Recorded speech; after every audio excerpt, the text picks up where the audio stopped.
we go! I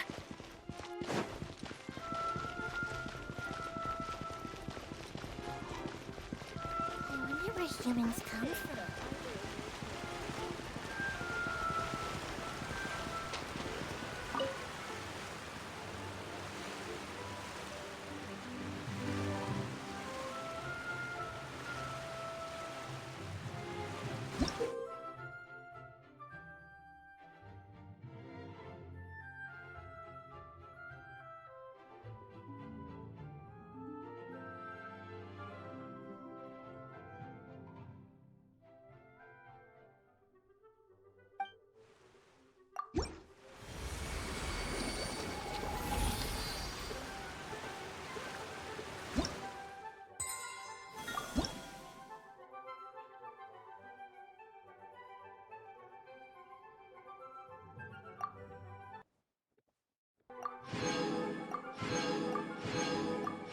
Benny's adventure team, assemble!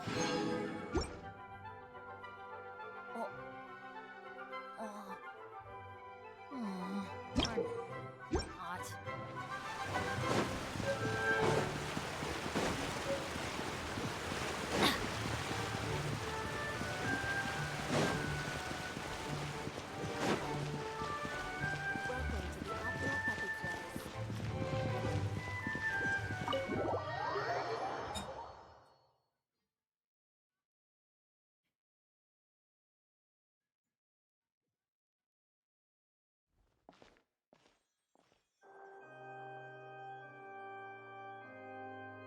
Traveler and Paimon, good to see you. I knew you two would come. Are you kidding? We wouldn't miss it for the world! We've been looking forward to it! I can tell, judging by how early you've arrived. But you're actually right on time. The audience still hasn't started entering the venue yet, which means now is the perfect chance for us to take you to the best seats in the house. Wait just a moment, I'll fetch the tickets.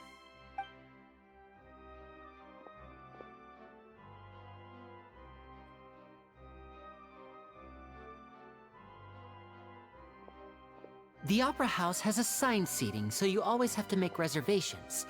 I've already reserved your seats, and here are your tickets. Ooh, front row seats! Thanks, Lenny! Don't mention it. There's no need to keep thanking me. Hey, Lenny! Could you come over here and take a look at this? Oh, I'll be right there. Seems there's an issue with the stage props over there. That's Cal, my assistant, calling me. I'll go lend him a hand.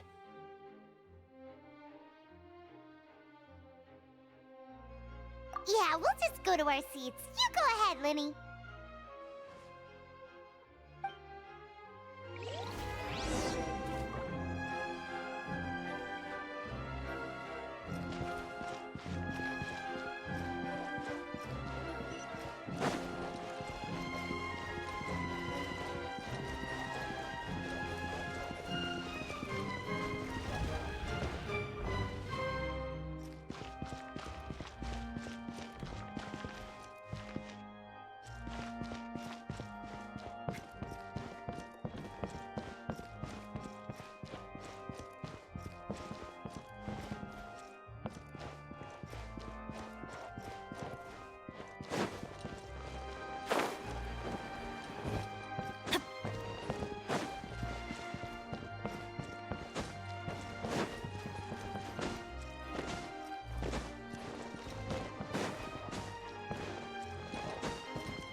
Oh, these should be our seats. Come on, let's sit down.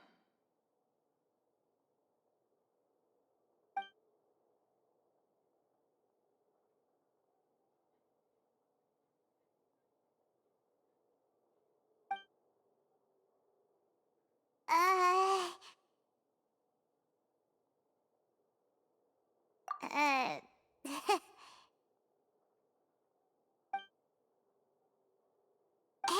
traveler. Maybe we should strike up a conversation with the person next to us. Since we're sitting together and the rest of the place is practically empty still, it's kinda awkward if we don't say anything. Oh, you little... Of course you put this on Paimon. Excuse me, I did not realize you felt awkward. I am terribly sorry. I would be perfectly happy to chat with you if that is what you would like. Oh, so you heard all of that, did ya? Boy, you sure have good ears. Paimon thought she was keeping her voice down. Wait, that's not it. Paimon's... Sorry. Paimon's the one who was being rude, talking under her breath like that. So, let's talk, but, what should we talk about? Oh, Paimon's got it. You're also here early and sitting in the front. Are you a friend of Linny's too? A friend, you say? Well, if Mr. Linny would like to be my friend, I would be more than happy to reciprocate. Oh, so you're not friends with Linny then? Oh, this is getting more awkward by the second. Paimon nearly forgot to make her introduction. Nice to meet you. Paimon is Paimon, and this is the Traveler. We just arrived in Fontaine. It is an honor to meet you two. I have heard of your deeds across Tevat. And as required by proper etiquette, I will also introduce myself. I am... Oh, Monsieur Nervillet, what an honor it is to have you here to see my show. Ah, Mr. Linny. I should say it is in fact an honor for me to see your performance in person. Wait, Nervillet? Could he be... I saw you all chatting just now, but it seems you still don't know who Monsieur Nervillet is. Allow me to introduce you to Fontaine's Chief Justice. That seat is always reserved for him. It wouldn't be too much to say that he's the symbol of justice and honesty here in Fontaine. Ooh, sorry for being so rude just now. Paimon had no idea you were such an important person. No offense taken. Being Chief Justice is merely what I do for work. Nearly every person has their usual reserved seat, so I'm not so special, really. And by the way, I should probably let you know, even though I would prefer not to. There's someone sitting up there in the VIP seats that has been striking a pose for quite a while now. I believe she is trying to give you a most elegant and impressive first impression. So I think you should take notice of her sooner rather than later, otherwise she may become flustered.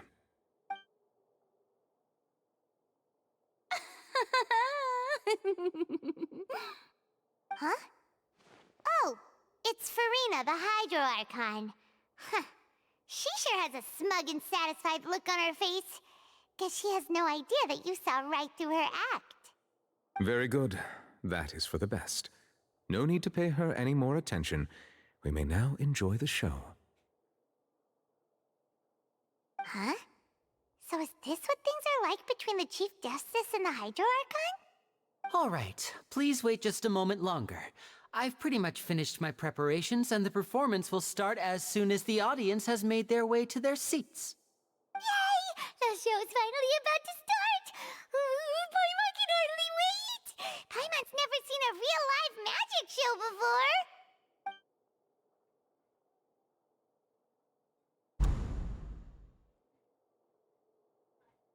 Oh! They're dimming the lights! The show must be starting!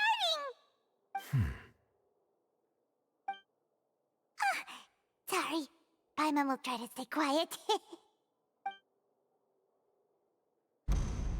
Welcome, one and all, to the Opera Epiclese. I am the star of today's show, Linny.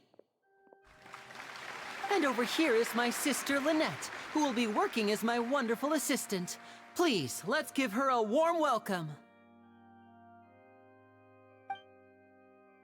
Hello, everyone. I know she may seem to be a little sleepy right now, but that's just a sign that she's nervous. Whatever. Now, some of you may be thinking, two vision holders who can freely manipulate elemental powers performing magic is not true magic at all. So, I would like to take a moment to assure you that elemental powers will have nothing to do with what you will witness on the stage today.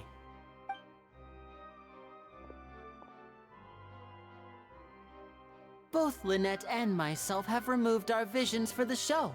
That way, even the gods won't be able to help us. Oh, good point. That's what makes the show real magic. Now, without further ado, let the show begin. Lynette will now exit the stage to make some preparations. I know you might miss her, but don't worry. She'll be coming right back on stage momentarily. Perhaps in an unexpected way. I'm sure she'll be stealing the spotlight soon enough. Oh, and before I forget, there's one more thing I should say. You never know what can happen in the blink of an eye. A magician's greatest skill is making things disappear or appear. The possibilities are endless.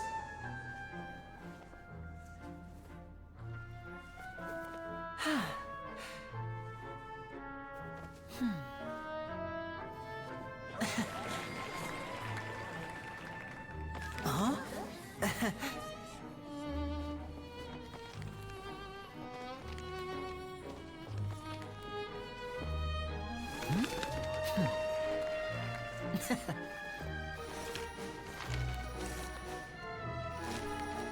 But this isn't what you came for. These little tricks, you've seen them all before. So it's time for something truly extraordinary, don't you think? This one's a little tricky.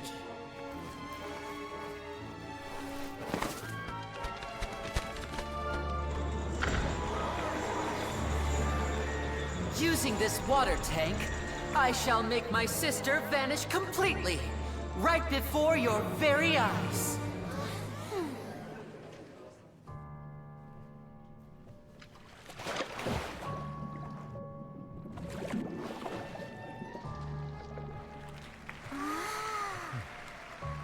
It's actually quite simple.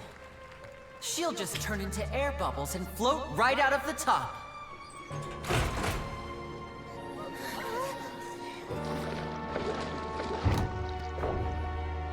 Oh no! I told them to check all the props carefully. With the lid on, even air can't escape. An amateur magician would be getting very nervous right around now. Luckily, it's me on stage, so let me show you what a true virtuoso can do.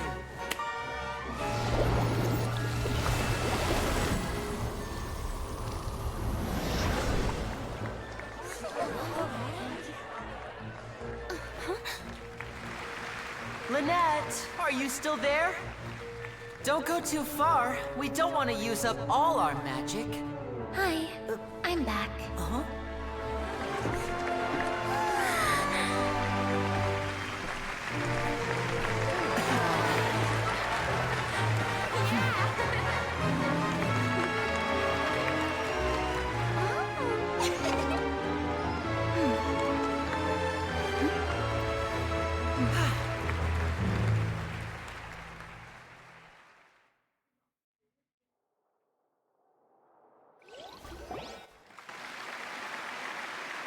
Whoa!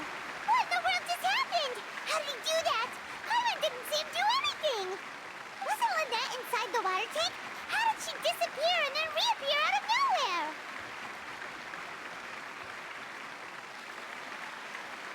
If we could see easily through his tricks, then that would mean that his skills are still lacking.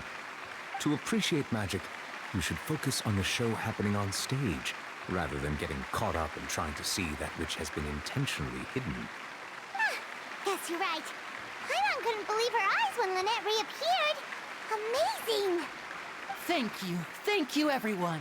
I'm glad you enjoyed that performance. But our magical journey has only just begun. I've prepared even more astonishing surprises for everyone here. The magic of transformation and disappearance can go far beyond what you've just seen.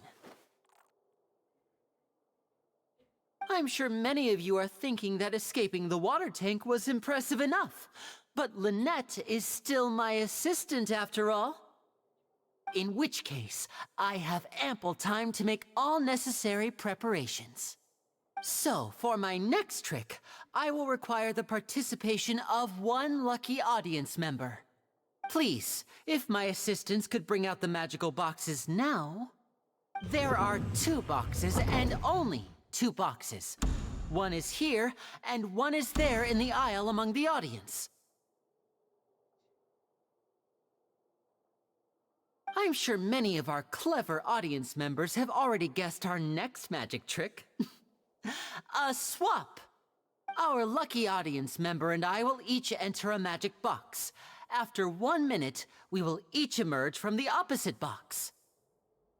Now please, everyone pay very close attention to the box you see here.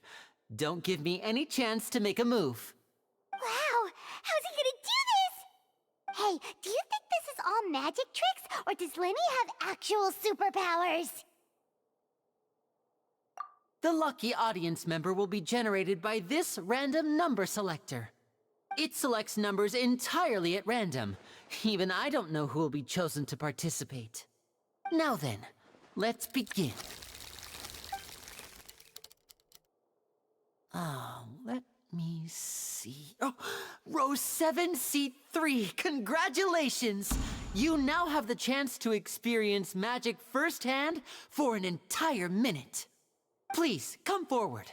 My assistant will take you beside the magic box. I'm sorry, it might be a little cramped inside, but no need to feel nervous. We've carefully arranged everything for you to be as comfortable as possible. You don't need to do anything, but no matter what strange things may happen, don't come out of the box. If the magic is interrupted, who knows where you might end up?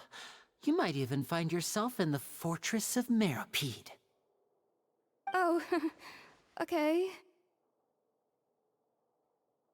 All right. Before I enter the magic box, there is one more thing I need to ask the audience to do. Could you all give me a countdown?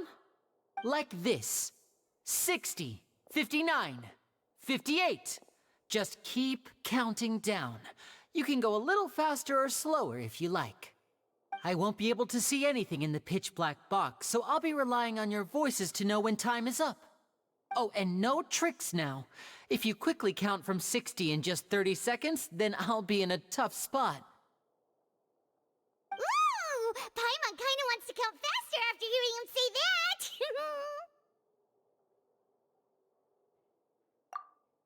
No, that won't do. I can see it in your eyes. You still can't be trusted. Let's practice together. Come on, repeat after me. 60, 59, 58. 60! 59! 58! That's right, perfect. Keep it going. All right, I'll see you all on the other side once you've finished counting.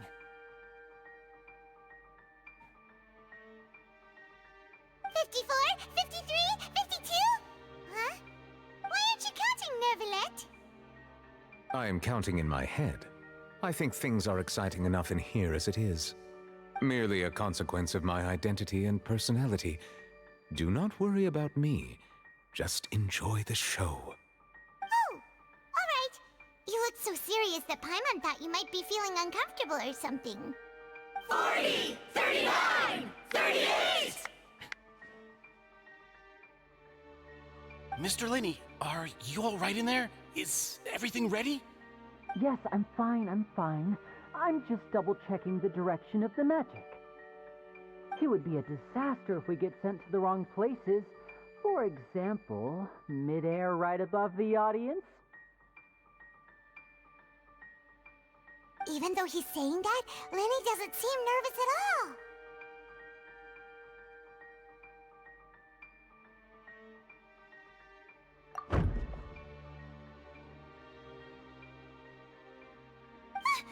What was that noise?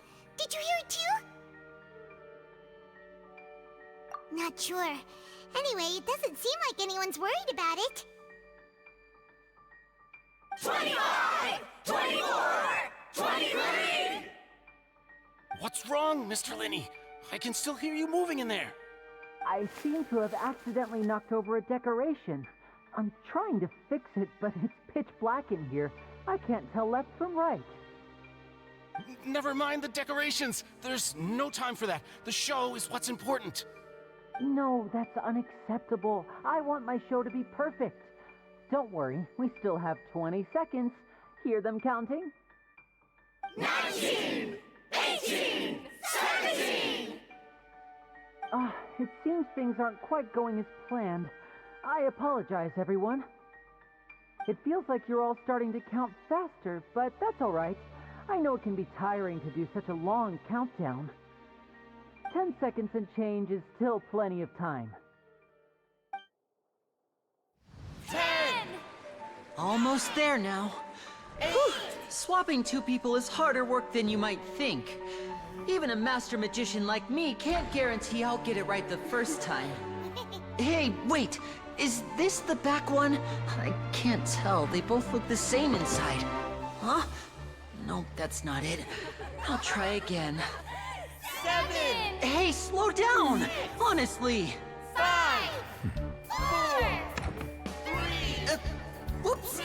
That doesn't count! 0.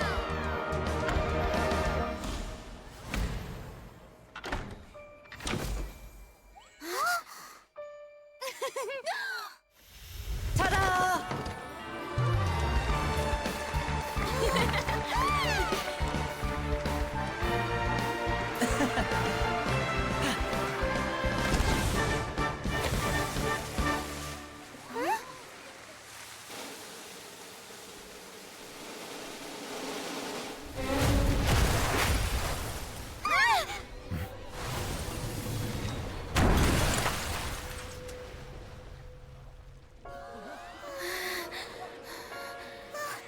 What happened?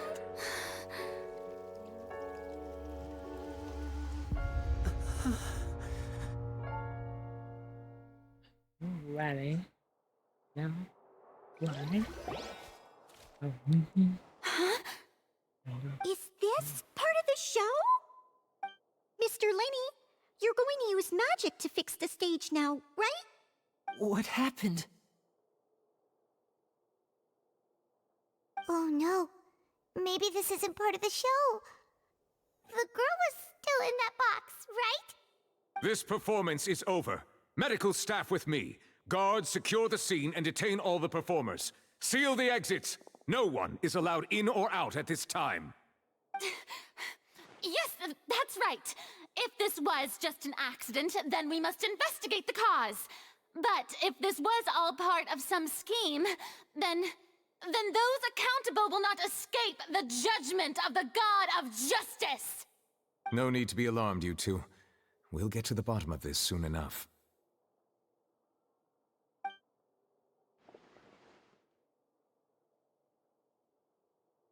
Unfortunately, the person who is in the magic box has been pronounced dead. His name was Cowell, one of the assistants in Linney's magic troupe. Apparently, the fireworks on stage ignited the ropes that were suspending the water tank, which then caused the tank to fall onto the stage. As of now, we are still not sure why we found Cowell in the box, rather than the guest from the audience. And after an initial search of the area, the guards have confirmed that the girl is nowhere to be found. It appears that this incident was not merely some mishap with the performance. And there are many indications that it is connected with the case of the serial disappearances of young women. The serial disappearances case? That's the case that Charlotte mentioned before.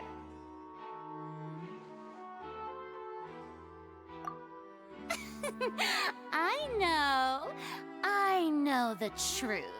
I can see through the whole thing.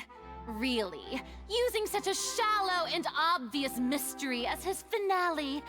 Did he really underestimate us that badly? I say that our powerful magician, Mr. Linney, is now the prime suspect for the serial disappearances case. Huh? Why me? This whole thing was an accident. Oh, This all occurred during your magic show, did it not? The missing girl disappeared after being chosen, did she not? The deceased is one of your assistants, is he not?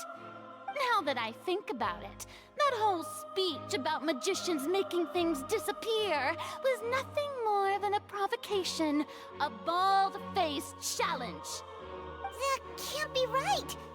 How can Lenny do this? He was in the box on the stage the entire time. We can even hear his voice.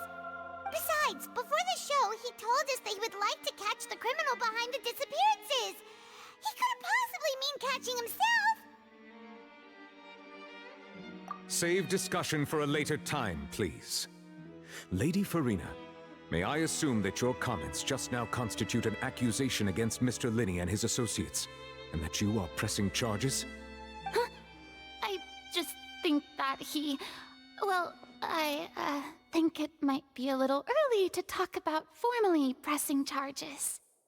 But what Lady Farina said just now makes perfect sense. Looks like she's gonna personally deliver justice.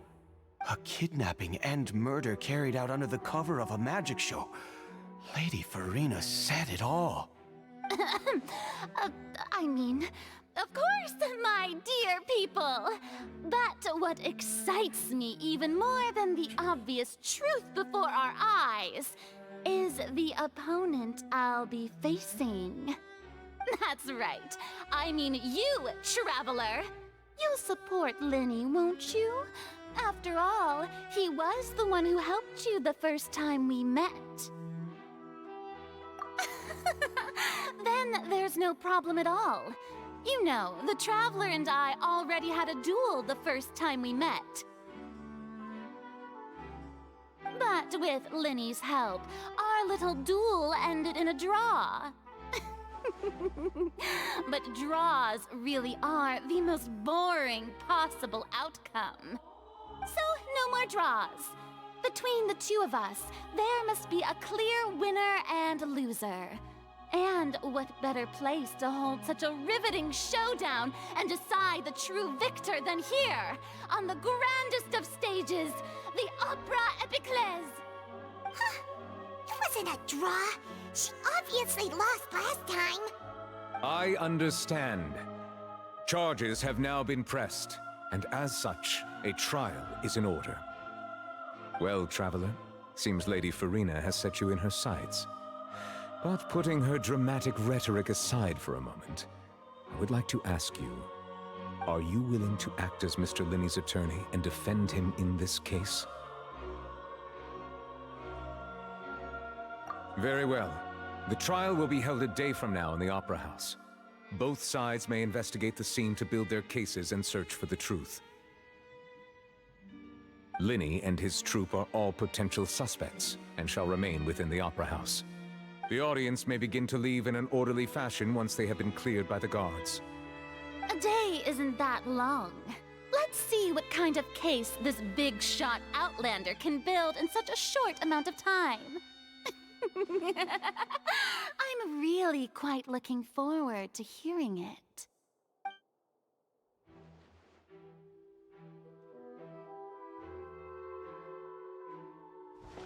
Lenny!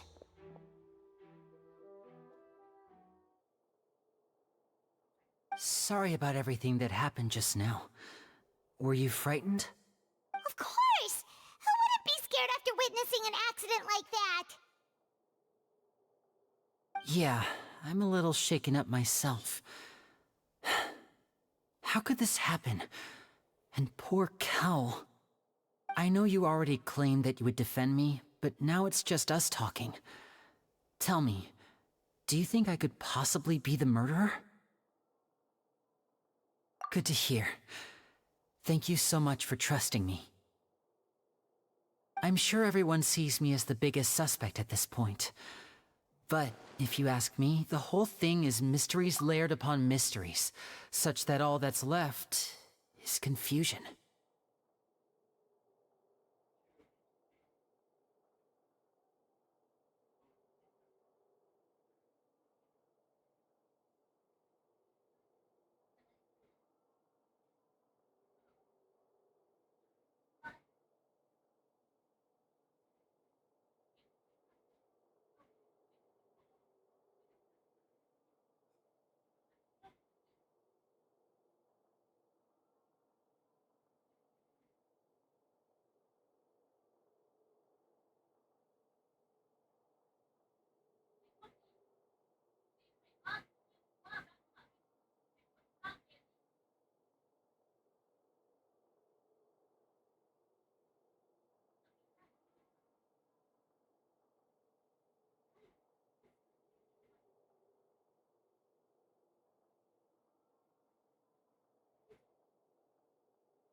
I don't know whether what happened there on the stage was purely an accident or not, and I don't know why poor Cal was in the box.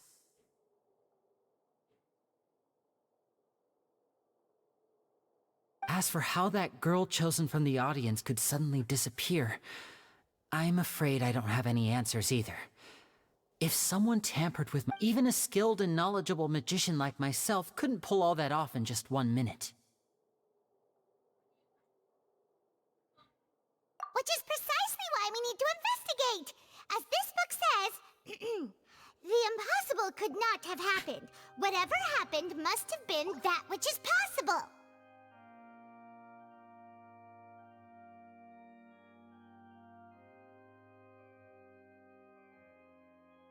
Paimon bought them when we were reading at the bookshop in the city earlier. Pretty cool, huh?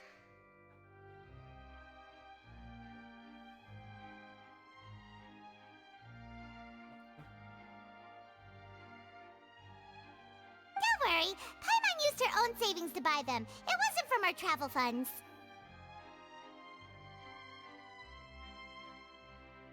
I think they look cute on you, Paimon. You have good taste, Lynette.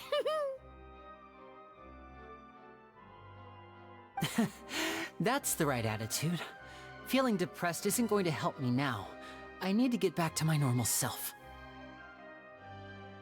But with the guards watching our every move, it's going to be especially difficult for Lynette and I to prove our own innocence.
Good thing you agreed to be our attorneys. Thanks for that. We'll be counting on you. Yes, thank you so much. Yeah, just leave it to us. Oh, since we're going to start investigating, Paimon has a question first. Where did Lynette go during the performance? Ah, well, I'm afraid that would involve some of our essential trade secrets as magicians. The secrets behind our magic are past saving, Linny. I suppose you're right. The truth behind our tricks is going to be important evidence that will be weighted during the trial. 'Tis truly a pity. As a magician, our magic show is a work of art. We've poured countless hours and spared no effort in perfecting it. But if revealing our secrets will help you uncover the truth behind what happened, then it will be well worth it. We should go somewhere else if we're going to discuss our magic tricks. We'll go speak with the guards, and in the meantime, you can go investigate the stage and the seating areas. Alright, let's go have a look while the investigation teams are still here. Detective Paimon is on the case!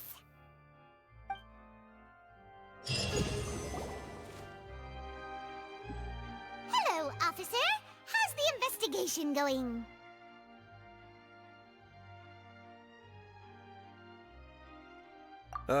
I see. You must be the traveler that Lady Farina mentioned. Listen, I'll be perfectly honest with you. I'd avoid getting mixed up in this whirlpool of a mess if I were you. Huh? What do you mean? Come with me and you'll see. The deceased is one of Linny's assistants, named Cal. Even though he hadn't joined the troupe long, he was hardworking and everyone generally liked him. The assistants are usually in charge of setting up and inspecting the props, as well as assisting with the show and keeping the crowd engaged. As you probably saw when you were in the audience, the water tank suddenly fell and smashed the box with Cowl inside it. This is the real mystery. We've already searched the scene and were unable to find any traces of the girl. However, if you look carefully, the box was positioned directly under the water tank.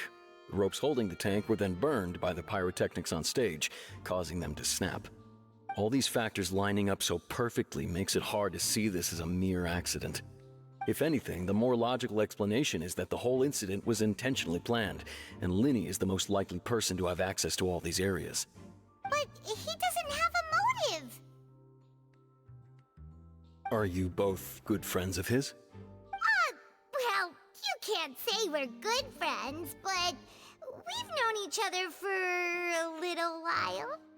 So in just a short time, he was not only able to win your trust, but even convince you to act as his attorneys. I know there's no such thing as magic. The real trick of a magician is holding the audience in the palm of their hand. I've seen a lot of cases, and I can tell you that people are the least reliable kind of evidence.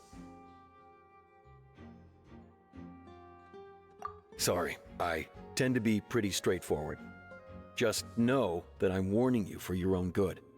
Anyway, you may investigate the scene of the crime yourselves if you're curious. Who knows, maybe you'll be able to come up with some new evidence.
So this is the rope that broke and caused the water tank to fall. The rope looks pretty durable. How can it be burned through so quickly by fireworks?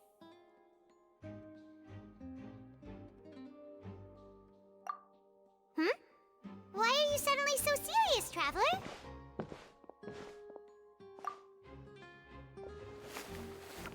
Whoa! Look! This bit is made from different material! Most of it was burned away, but there's still a little bit of it left. Huh. So if a rope meant to hold something was made with that kind of material in it, then that means... Wait! Paimon should write all this down! Let's take notes!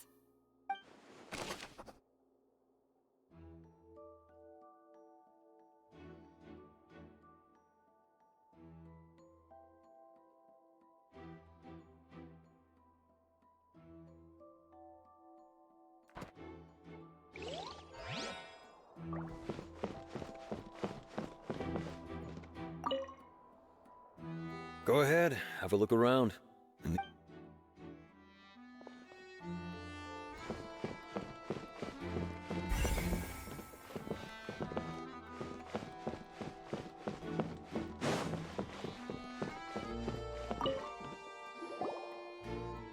The investigation team has some new findings. Turns out there's an issue with the random number selector after all. See, I told you. What if the machine picked some big guy's seat? You think the murderer would have still made his move then? Sorry to interrupt, but we're helping Linny and Lynette with their side of the investigation. What were you saying about the number selector? There's something wrong with it? You're trying to help them? That'll be a tall order. Linny used the machine to pick a random member of the audience during his performance, right? The lucky girl that later disappeared. Well, we thought there might be a serious problem with the machine, so we had it taken away for further inspection. It turns out that the seat number it picked wasn't random at all. The machine picks that same number every time. I'm sure you already know that you have to make a reservation in advance to get a seat, regardless of whether it's a trial or some performance. In other words, Linny knew who would be sitting where from the very beginning. That much checks out. Linny reserved our seats for us too. Bet you see why I was saying it'd be tough to make a case for Linny. Even though it's bad for Linny's case, Paimon had better write it down.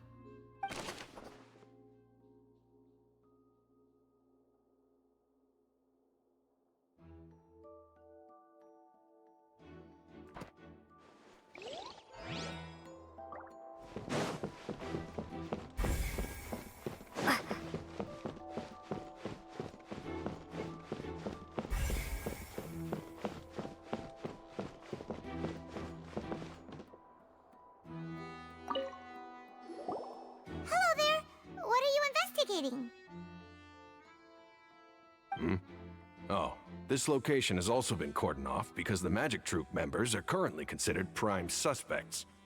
The investigation team is still collecting evidence. The seats were all booked in advance, so we were able to deduce the missing woman's identity by checking the guest list.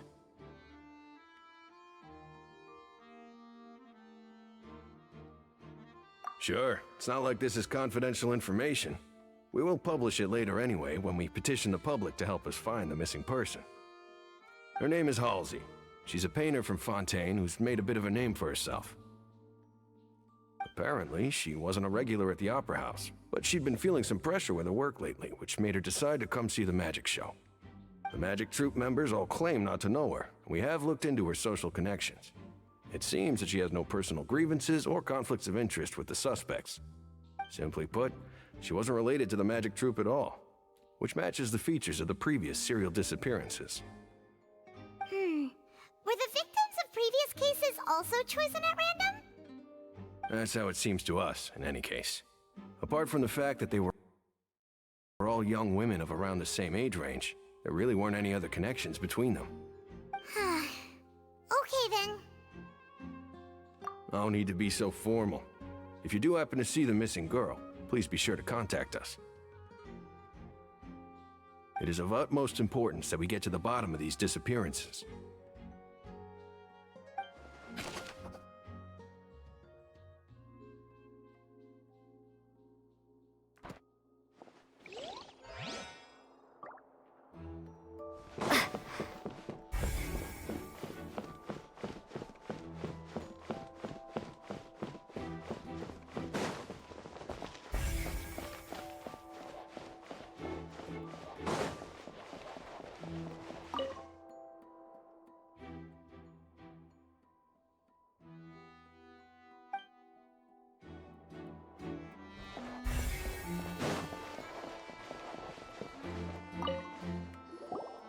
I see that you're investigating the area.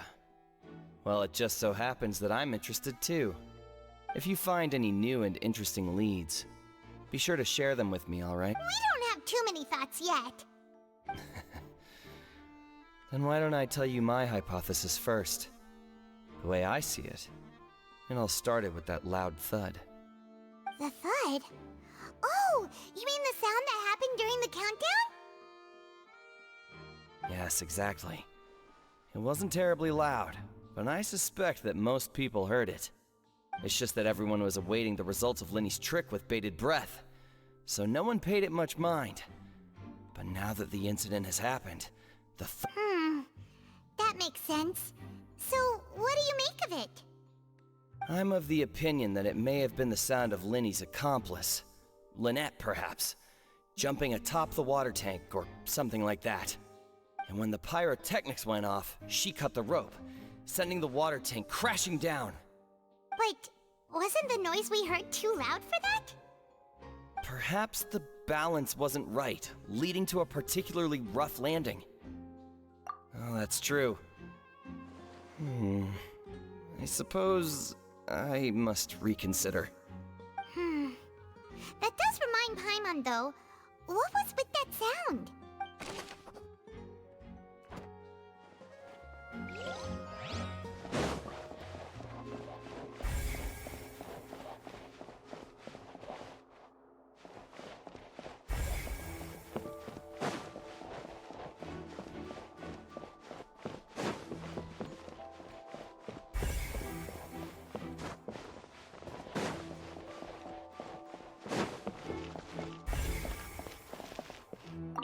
Lenny's still talking to the guards. It seems he'll have a lot of explaining to do. I think someone will be assigned to monitor us later, but that's alright.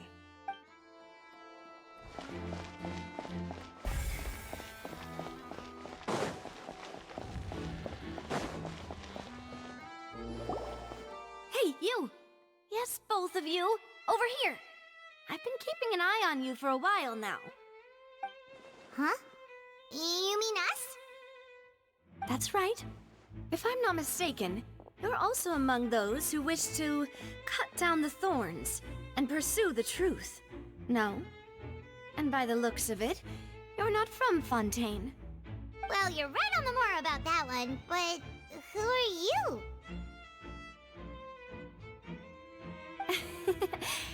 Have you never heard of the Spina di Rosula? From mediating disputes and providing protection to solving conundrums, you name it, Spina di Rosula does it. And I, Navia, have the honor of being its renowned president. Though those who play by our rules call me boss. I'm Silver, her attendant. Pleased to meet you. And I'm Melus. Demoiselle's various daily needs and affairs are under my purview. Huh? Boss? Demoiselle? What gives with the names? Well, I am the second generation president. Melus and the others are still used to my previous title.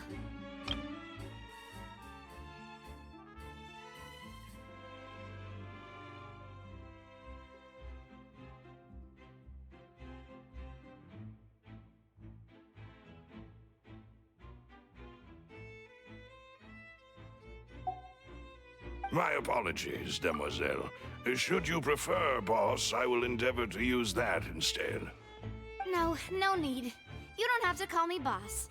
Just Navia is fine. Okay, if you say so. Not that we're members of Spina di Rosula anyway. All merely trifling details. Never mind. Now, back to the situation at hand. That's right. I've always kept an eye on the serial disappearance cases. My interest stems from a matter back from my father's time. Judging from the look of things, I find Linny an unlikely mastermind. Really? We think so too! That's why we're looking for clues now. But how did you come to that conclusion? Intuition, naturally. My unparalleled intuition. Farina sure was quick to point the finger at Linny without any decisive evidence whatsoever, wasn't she? But that's not uncommon for her. If you remember, the Justice had to interrupt her and ask if she was pressing charges just to keep her from getting carried away. Anyway, a trial begins the moment someone levels charges. And, of course, there was no way Farina was going to back down in that situation. Sounds more like you just don't trust the Hydro Archon. Well, what's your opinion? I must admit that she can be interesting at times, but liking her doesn't mean that I'll blindly agree with her. All right, I've answered your question. Now, it's time you answer mine. Wait a minute! Did that answer count? Well, I say it does. But don't worry, you won't hear...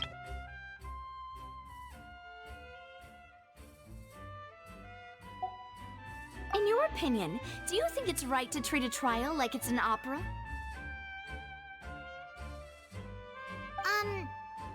Well... And why would that be?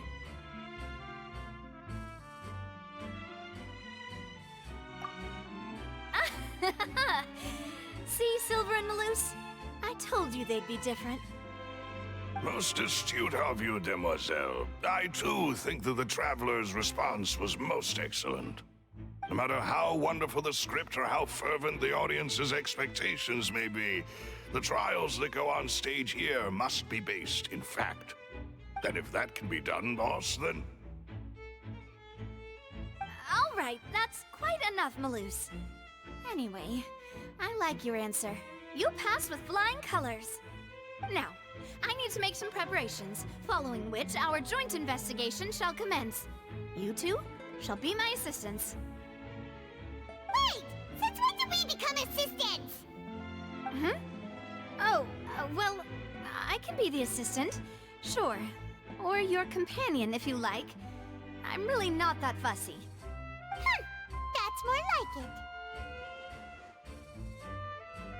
Far be it from me to brag, but I believe that Demoiselle's intuition will be instrumental in uncovering the truth. You wish to save a friend from false accusations, and we wish to unravel the disappearances. In this sense, our goals are aligned. You have a point. You're quite the talker, aren't you, mister? And what about you over there? What do you think? You seem like you've got something on your mind. I have nothing to add.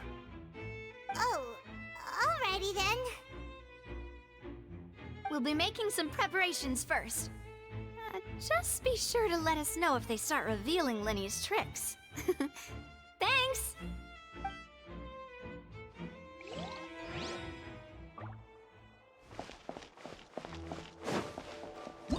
Whoever the murderer was, why would it be we all...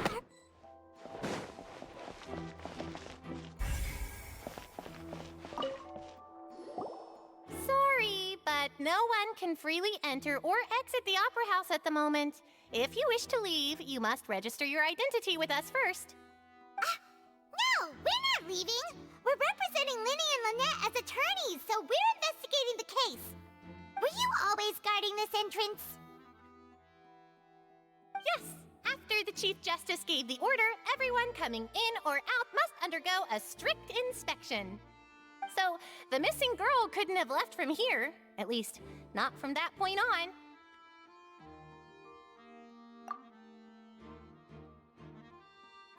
doubt there was much opportunity then, either. How can you be so sure, Well, because I was in charge of security near the entrance at that time. I couldn't see Linny's performance from here, which was quite a shame. Just my luck.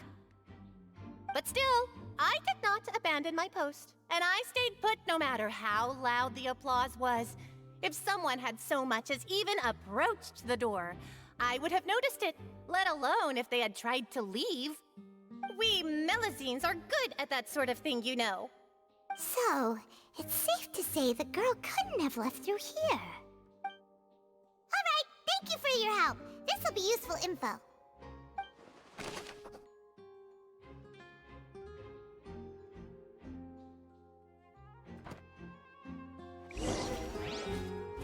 We've checked everything of note here at the performance venue.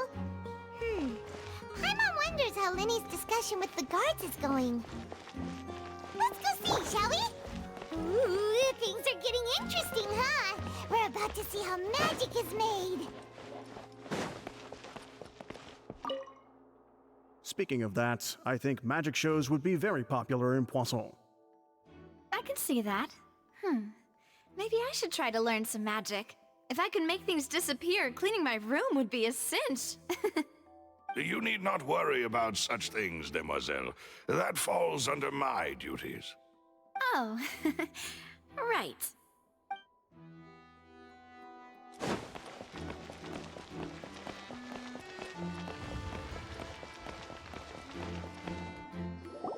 Understood. Then I will be going with you. Just so you're aware, I will be monitoring your actions and making notes as necessary. Very good. Thanks for being so agreeable. I'd pull a rose out of my hat as a gift for you if I could. You may spare the pleasantries. I'm just doing my job. You've arrived. Who's this? Me? I'm Spina di Rosula's guardian angel. If you've got a problem, I've got the firepower. Sorry, I got a little carried away there. Call me Navia. I'm a partner of theirs, and will be helping investigate this whole situation. And these are my companions. Would you mind if they join as well? Fine by me. Oh, new helpers? I would be most grateful. Well, let's just say we're tagging along. It's not every day you get to see the secrets behind magic performed on such a large scale. I appreciate your kind interest. Come with me. We'll be heading below stage.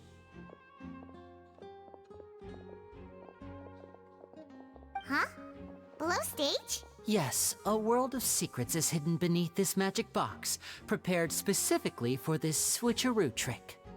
But before I reveal everything, you should have a look first. Notice anything strange here?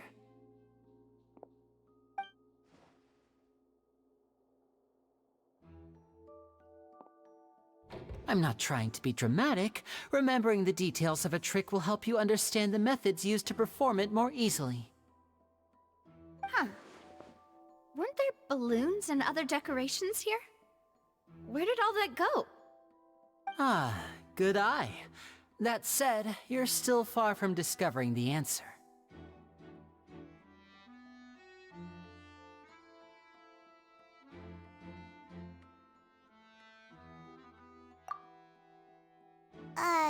The back? You mean the inside of the door? What's different about it? Paimon didn't notice anything. Very good indeed. I thought you might not be able to catch that, given that you were sitting in the first row. The back of this door was patterned. Those patterns are now gone, replaced by a smooth wooden board.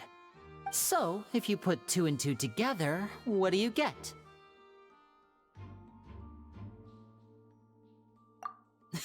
Exactly.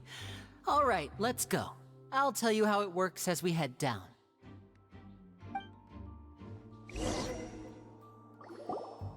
Oh, so there was a passageway under the magic box!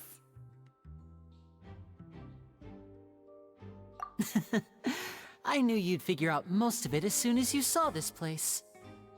The two magic boxes are positioned right above the two entrances of the tunnel. See this flatbed trolley? The box with the lucky audience member in it would be shuttled over to the other side using the trolley. This trolley can raise and lower and even rotate, ensuring that the box will face in the right direction. I see. So that's the purpose of the box inside another box. Precisely. The inner box would descend after the audience member was put inside and be moved along the trolley, all while the outer box would remain on stage as if nothing had ever changed. So that's how you did it! Once the box was lowered, the trolley would store some energy through this device here, with which it would complete the rest of the steps. The audience member would only be able to feel some slight movements in the dark, and by the time she walked out, she would already be back on stage. Right! You were talking that whole time, and you even came out for a moment near the end! Ah, yes. A phonograph operated by Lynette was used to achieve that effect.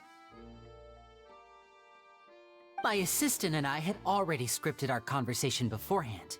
When the countdown began, I had already gone to the opposite box via a tunnel using that ladder. And what about Lynette? Where was she? I was in the mezzanine space in the back of the box. Oh, interesting!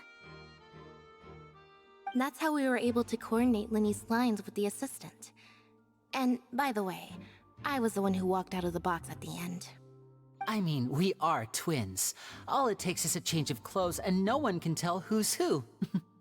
And that's my favorite part of this trick. Only Lynette and I can perform it. So that's how it all worked! Wow! Every detail you revealed was more amazing than the last! Lynette would briefly walk out of the box and then go back in, jumping into the tunnel and escaping before the box on the trolley could finish ascending. And then I walk out of the other box in the audience area, and the trick would be complete. The operative word here being would. But as you saw, Cal was in the box, not our audience member. She, on the other hand, mysteriously vanished. We really don't know how that happened. If not for that interlude, this would have been an astonishing trick. I probably never would have figured out how you pulled it off. And yet, to think that someone was able to use this magic trick to commit a crime. Could we have a look around? I think we can come up with some more leads. This is the scene of the crime, so Linny and Lynette are not permitted to stay here. I'll escort them back up. Yes, of course. No need to be so strict now. I won't disappear into thin air, you know.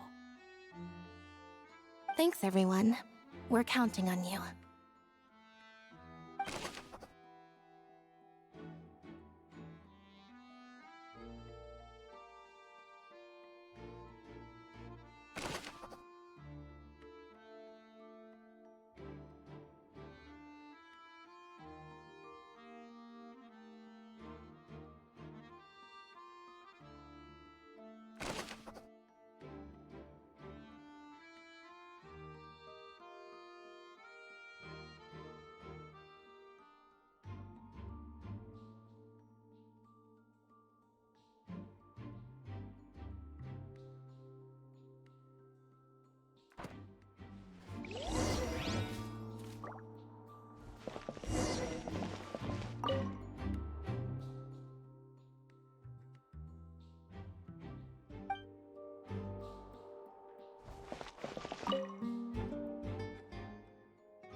The floor is wet. Please be careful not to slip. Speaking of which, why would there be water here? Oh! Paimon knows! It's one of those tricks where you pour water into a jug and then flip the jug over only for the water to disappear? And here's a broken vase! Huh. Did the be. The trolley moves along tracks from start to finish. It couldn't have hit the vase at this distance. Let's note this down too and think about it later.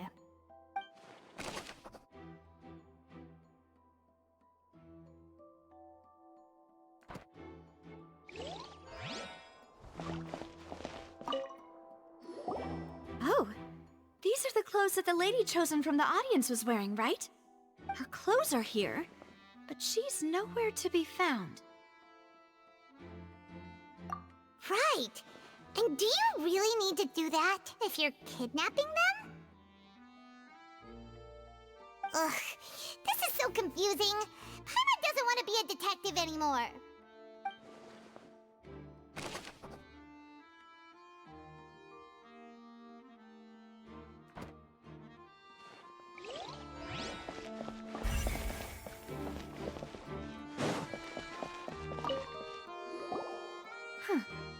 What's this? Looks like a hook tied to the end of a rope. Huh? There's all kinds of odds and ends here. Perhaps it was a prop for a different trick.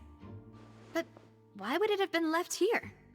Whatever it is, let's make a note of it first.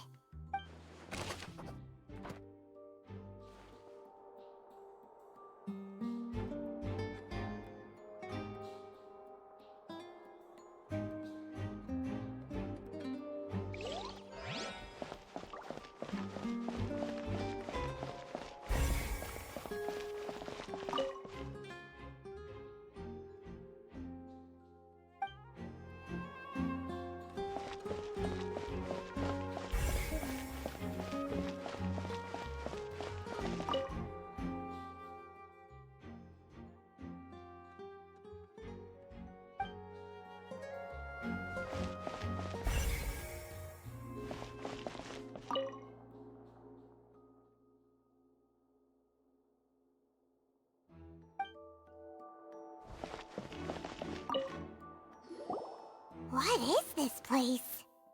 It seems someone could fit through here. Huh. Could this have been the suspect's escape route? Alone, perhaps. But if they had to pull another person with them, the space would be too narrow. But there are no other ways in or out of here.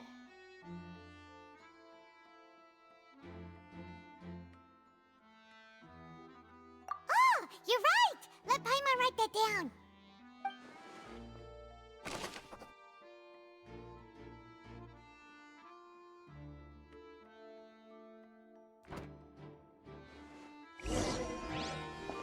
Seems we're just about done investigating down here. Yes. Let's head back up.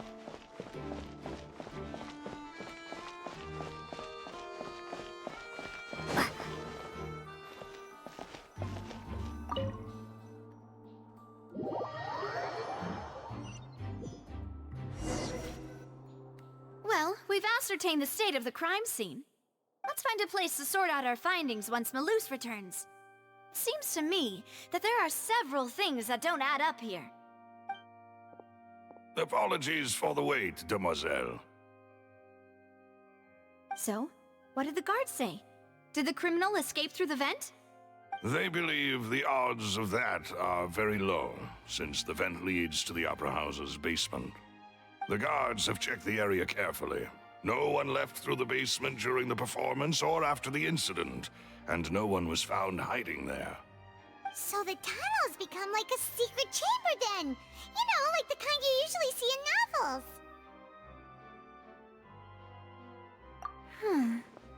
The plot thickens. Halsey's disappearance and Cowell's death are both quite inexplicable. No wonder Farina was so confident in her accusation. All the current evidence points toward Linny and Lynette. In other words, the charges are very likely to be upheld unless we make some considerable progress. Charges and then trial. So if the charges are upheld, they'll announce a sentence? That's right. This is how a trial goes in the Opera House. During the proceedings, the Chief Justice and the oratrice will hear statements from both sides. That's right. This is how indemnitium is produced.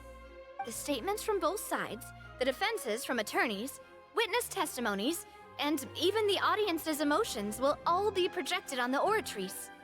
To put it simply, it's as if the oratrice has its own will and is a judge in its own right. This also precludes any kind of favoritism on the part of the Chief Justice. Not that this has ever happened anyway. Once both sides have finished speaking, the Chief Justice will make his final decision. This, too, will be used by the oratrice as a reference. Then, finally, the oratrice will be consulted by officials. The result it returns is the will of justice itself. Huh? So that machine is the one that actually decides? Paimon thought Neverlet called the shots. In practice, there is very little difference. Both have always come to the same judgment, which is why people have great faith in the Chief Justice. Ah, yes, the guards also asked me to convey that none of us will be allowed to leave this place before the trial. Huh? Why? Because we've chosen to act as the twins' proxies. That makes us persons related to the case. They're concerned that we might be colluding with outside parties, or that we might find outside help to disrupt the case. And even if that were not so, it could prove problematic if we happen to spread key information about the case ahead of time. I'm ready to break out at any time. Whoa! There's no need for that! Paimon thinks they have a point. That said, are they providing food? Of course. I just hope you don't mind the lack of options. I'm afraid that catering to all tastes is not in the cards, nor is any guarantee of balanced nutrition. In that case, let's just sort out our findings together here. Pity. I was hoping to take you to try some of Fontaine's famous desserts, too. I mean, what better way to properly think through our findings than over some tea and sweets? Huh. Breaking out suddenly doesn't seem like such a bad idea after all. Just kidding! Paimon will still do her best, even if there are no snacks. What do you mean, no snacks? Of course we'll have snacks. If we cannot buy some, then we'll simply make some. Huh? Here? But how? Understood, Demoiselle. Everyone, please come with me.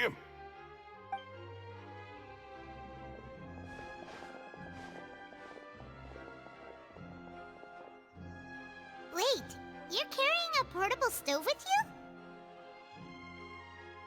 Yes, I must be prepared to meet the Demoiselle's baking needs whenever the fancy strikes her. I have eggs, sugar, and almonds at the ready.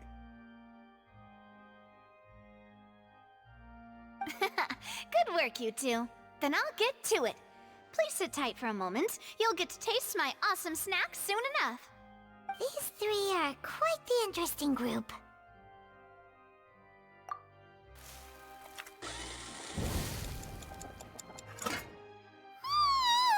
And Paimon thought it smelled good while it was still in the oven! Oh, it's even better now. Paimon can't stop drooling. From the way you had these two guys carrying all that stuff around, Paimon thought you'd have them do more during the baking process. But you ended up doing the entire thing by yourself! Beating the egg whites, grinding almonds, everything! I was applauding. And I was giving encouraging smiles. Paimon was just thinking, aren't you worried about getting your fancy dress dirty beating egg whites and baking like this?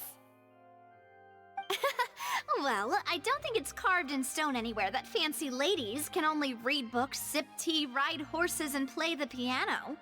I just really enjoy making snacks. Don't underestimate beating egg whites, by the way. It's a real arm workout. You also need to beat them to just the right consistency, or your macarons will crack. Anyway, give these a try, fresh out of the oven. There's 3 for each of us. Oh.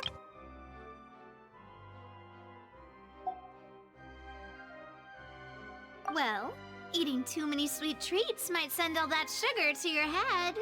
You wouldn't be able to think clearly about the case on a sugar rush, would you? Tea is ready to be served as well. This is Demoiselle's favorite, strong black tea with a floral fragrance that clears the mind and lifts the spirit. No need for concern. I'm merely doing as I should.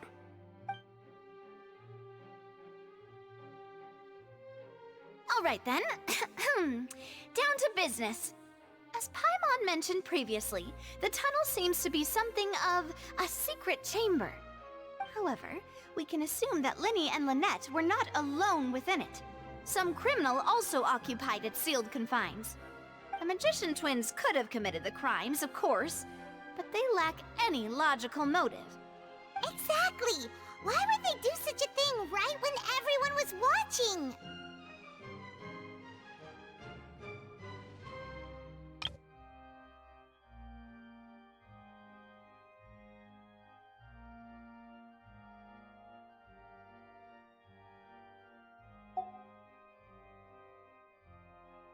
The flower vase and the thud we heard during the performance could indicate some altercation between Halsey and the criminal in the tunnel, resulting in the shattering of the vase, the discarding of her clothes, and her abduction.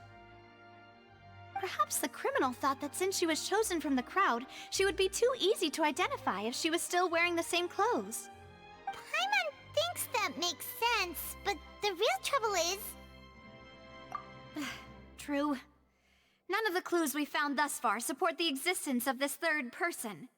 But the only people left to consider are both technically victims, whether it's the missing girl, Halsey, or poor Cowl. Huh.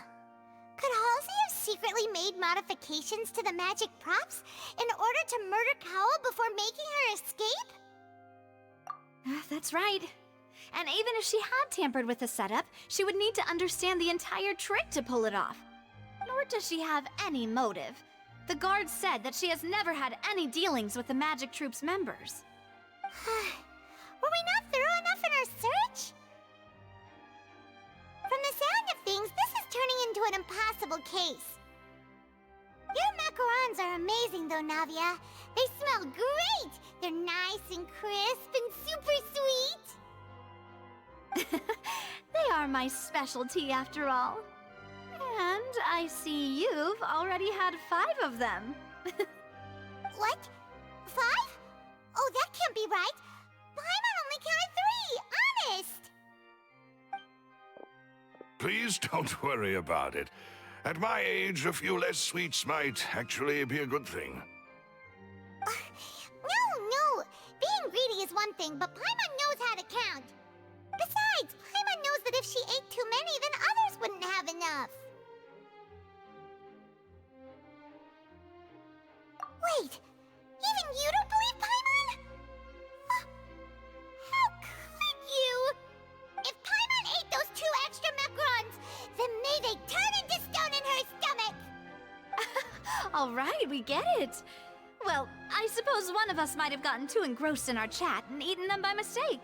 No big deal. Maloose, set up the stove again if you would. Huh? What are you doing?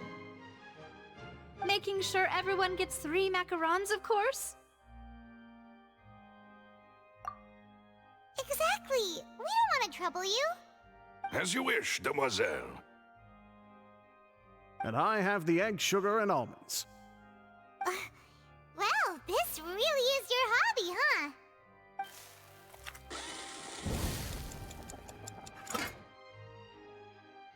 Well, that's it for snack time. I'm going to have another look around the area.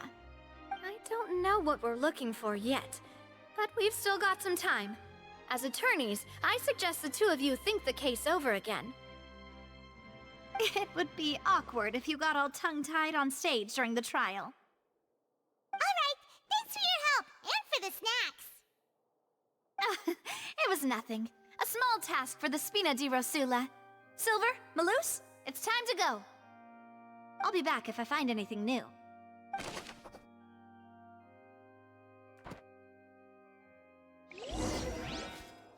Alright, it's time to put our heads together. We've got to get our defense ready for the trial. probably gonna be a long and difficult case. There's no point in...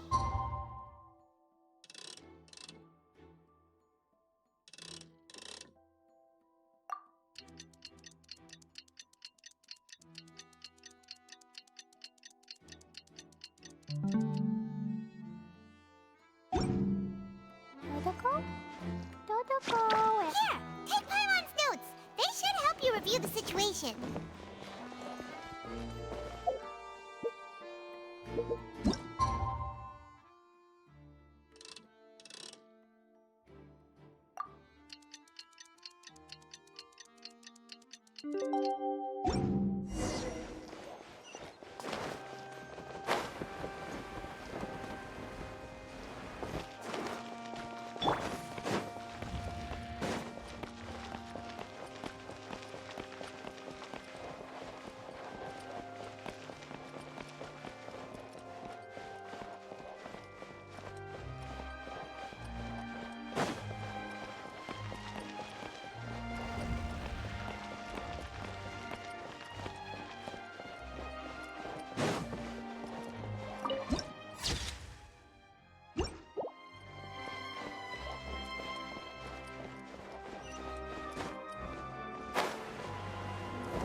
Do? The whole situation is so confusing.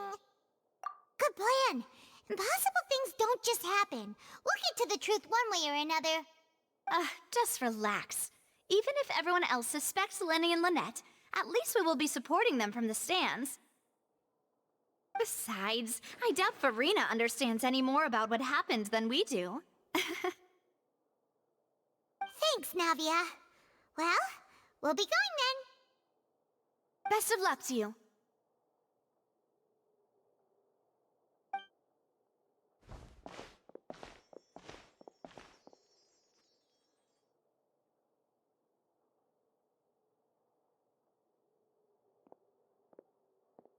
Ah, finally, you're back.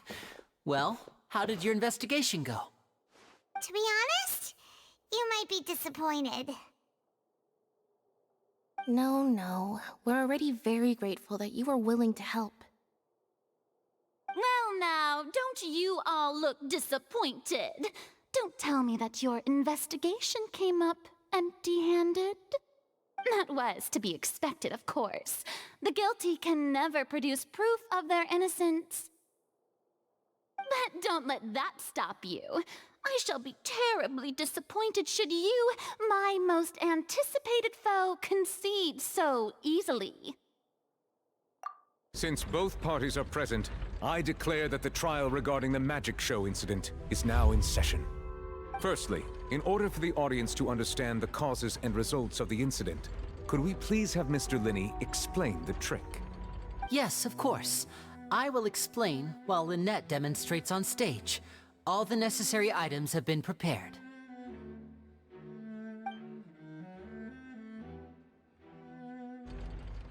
Thank you, Mr. Linney. In that case, I take your statement to be that you ran to and remained hidden within the magic box in the audience stands once the trick began, and thus could not have committed the crime. Is this correct? Yes, that's correct, Your Honor. In that case, I call upon the prosecution. Lady Farina, do you wish to refute his statement in any way? Why, of course I do. Allow me to take the first shot and break this case wide open. Mr. Linney is clearly lying. There is no way you could have been in the box the whole time if you were to abduct Halsey and murder Cowell.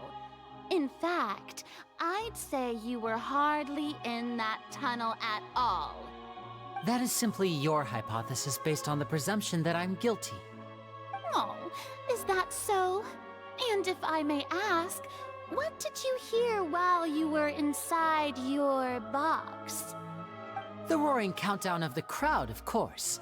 That's how I kept track of the time and built anticipation for the finale. And you didn't hear anything else at all? Nothing that might leave an impression of any kind? No, nothing. I see. But when the count reached 30 seconds or so, there was a thud. One so loud that I believe practically everyone heard it. Huh? Hey, hang on. Something's not right here. Yeah, I'm sure he could have heard a noise that loud from inside the box. I was right by the box, and I definitely heard the thud. Look at those scales. Could those mean... Well then, ladies and gentlemen, allow me to use the words of the magician himself. You never know what can happen in the blink of an eye. Indeed, it seems his alibi can also collapse in the blink of an eye. Of course, I have armed myself to do far more than smash your alibi. Confidence cannot go unfounded, and my foundations are rock solid. Tell me, aren't you and Lynette actually from the House of the Hearth? The House of the Hearth?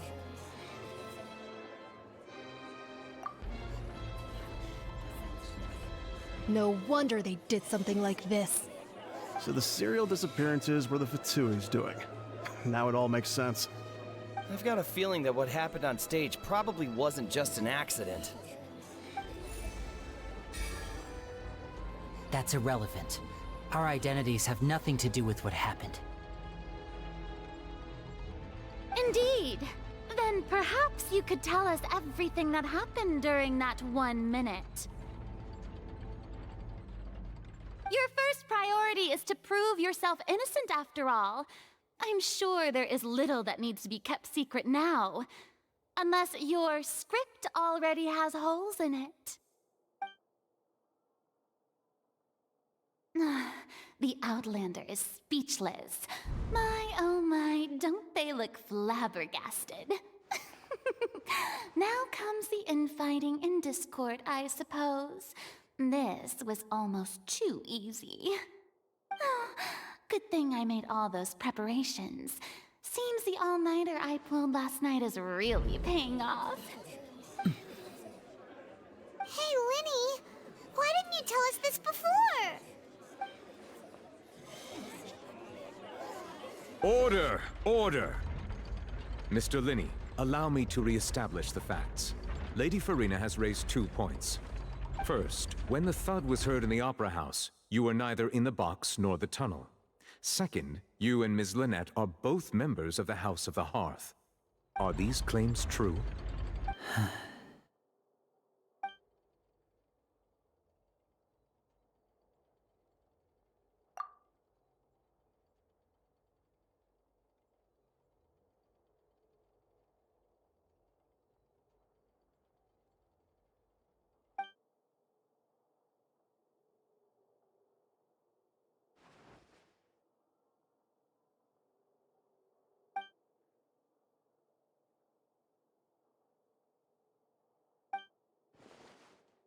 Please answer my question, Mr. Linney.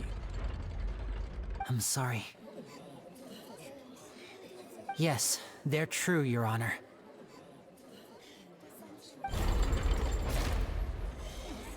I knew it! Well, that's it. We might as well move on to the sentencing already. What should we do now?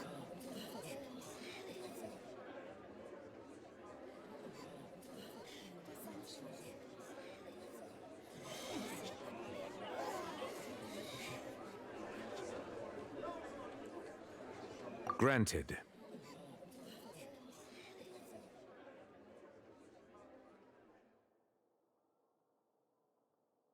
In that case, what is your request? Is that really necessary? They're already as good as guilty. The defendant deceived their own attorneys. What is there left to discuss? Order! Order, I say! Your request is reasonable, and we shall adjourn.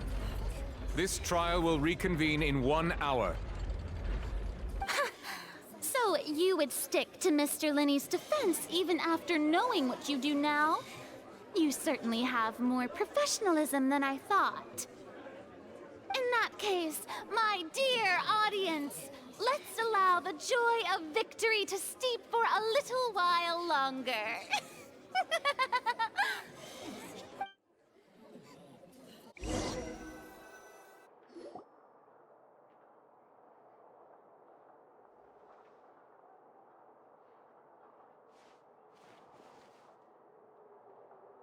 Well, this is awkward.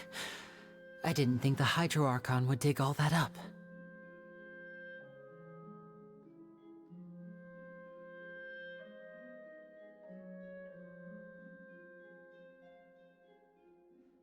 I'm sorry, Traveler and Paimon.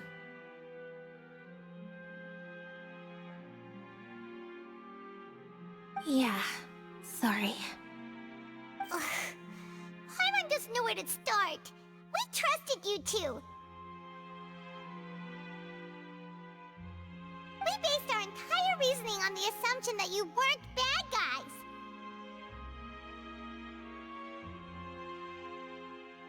Not to set the wrong tone or anything, but Paimon's really mad! I'm very sorry. I know you're angry, and reasonably so, but please, let me explain. I know you've clashed with the Fatui several times before. I wouldn't be surprised if just hearing the word is enough to make you upset. But our organization is very, very large, and the Harbingers have very different personalities and goals. Right now, we want to save people. As many as we can. That's right. I'm sure we're on the same page when it comes to this nation and the disaster that its people might face.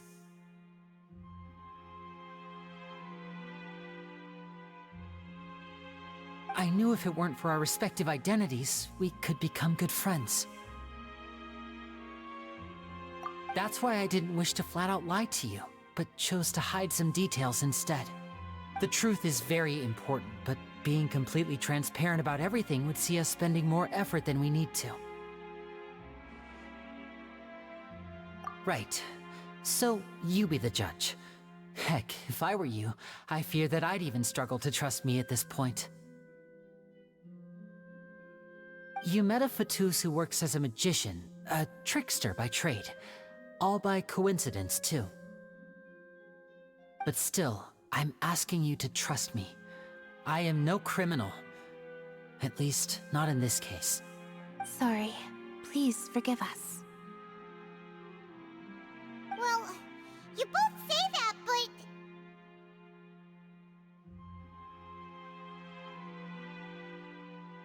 Right.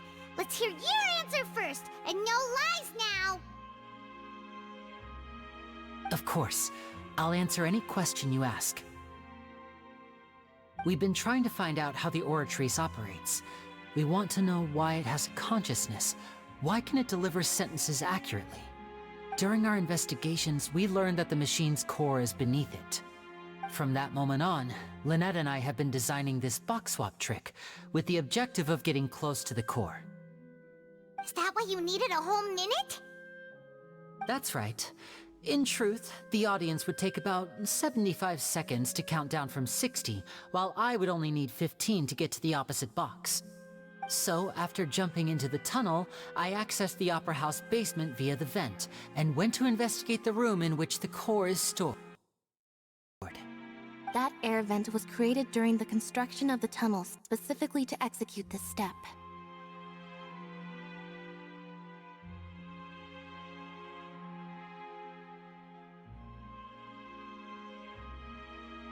Well, nothing. As soon as I reached that room and was about to investigate, I heard someone's voice. Which should have been impossible, of course. I was quite certain that I was the only one in the room. That voice seemed to recognize me and tried to speak to me. I chose to err on the side of caution and retreated the way I came. On the way back, I saw the broken vase and the clothes on the ground, but the countdown was almost finished, so there wasn't time to give it any thought. After that, the homicide occurred just as you saw.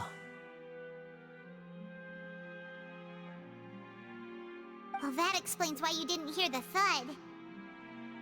Because of that prophecy I told you about, of course. We must know all we can about this nation's secrets in order to deal with that prophesized crisis. That's the only way we can save everyone. So, there you have it. The whole truth. I swear, I didn't hide anything from you this time. It was never my wish to proceed under this cloud of mistrust either. But like I said earlier, you can be the judge. If you want to leave because you don't trust the Fatui, there's nothing I can do to stop you. Well, Traveler, you decide. Paimon will follow your lead however you choose.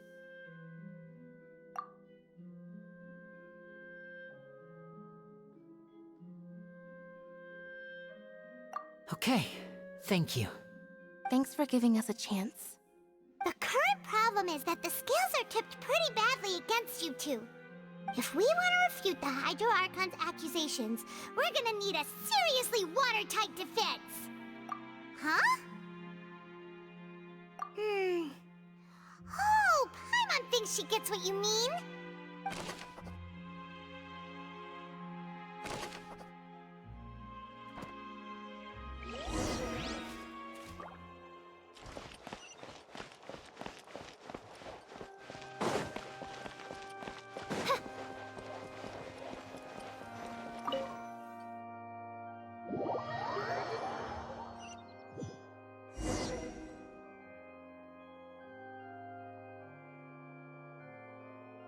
Both parties have returned to their positions. Let us continue the trial. When last we left off, Mr. Linney acknowledged the new evidence presented by Lady Farina as fact. Therefore, Lady Farina may continue stating her reconstruction of the events. Ugh, that took long enough. Now then, if everyone would lend me their attention. At this stage, let's revisit that scene from Linney's perspective.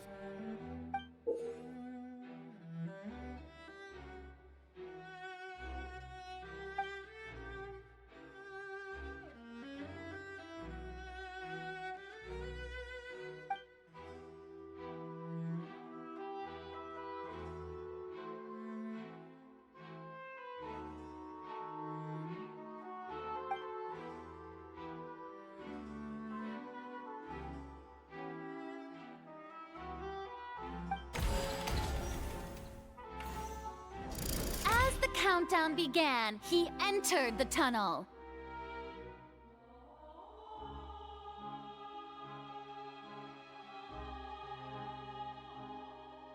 When the flatbed trolley passed, he opened the box and got into an altercation with Halsey. He did not realize that this sound could be heard by everyone in the opera house, which is why he claimed earlier that he could not hear the sound.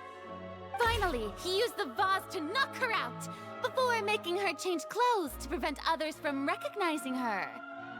At this time, Cowell arrived in the tunnel, having heard that strange noise, and caught Linney red-handed. So Linney proceeded to knock him out too before stuffing him into that box. Afterward, Linney passed the unconscious Halsey to his accomplice through the magic box in the audience stands, before operating the devices such that Cowell's death would be ruled an accident. And there you have it.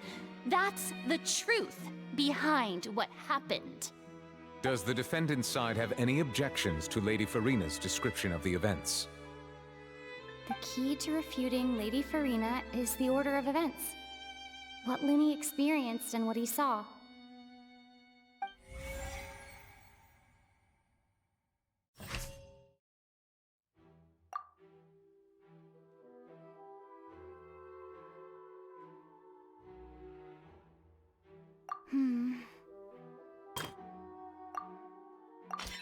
According to Linney, he left via the vent after entering the tunnel. He couldn't have had that altercation with Halsey.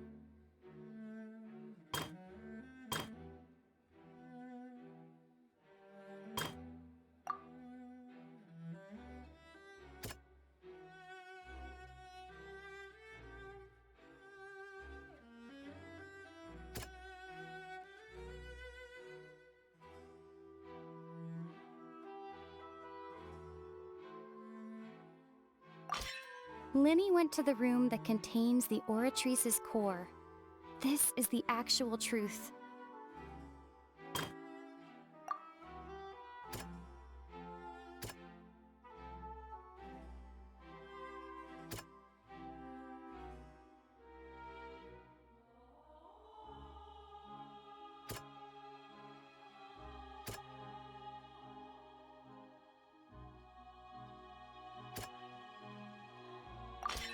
Linny did not take part in the underground altercation. He only witnessed traces of the aftermath. Attention! Ace Detective Paimon has something to say! When the countdown started, Linny did indeed go into the tunnel. But he immediately used a vent to access the Opera House basement, which is where the underground core of the Oratrice is stored. Once he reached that area, he heard a voice in what should have been an empty room. Since he felt something was amiss, he returned immediately. The crime scene had already developed by the time he reached the tunnel again, and in order to complete the magic trick, he did not remain there for any length of time.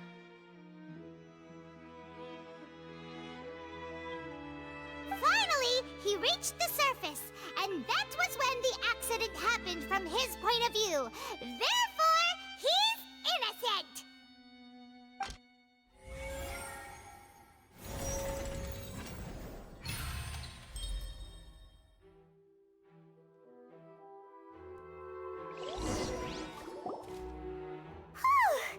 Paimon did it! Paimon actually managed to say all that! Wasn't it awesome? In other words, you believe that he knew nothing of the incident? That's right! My reasoning?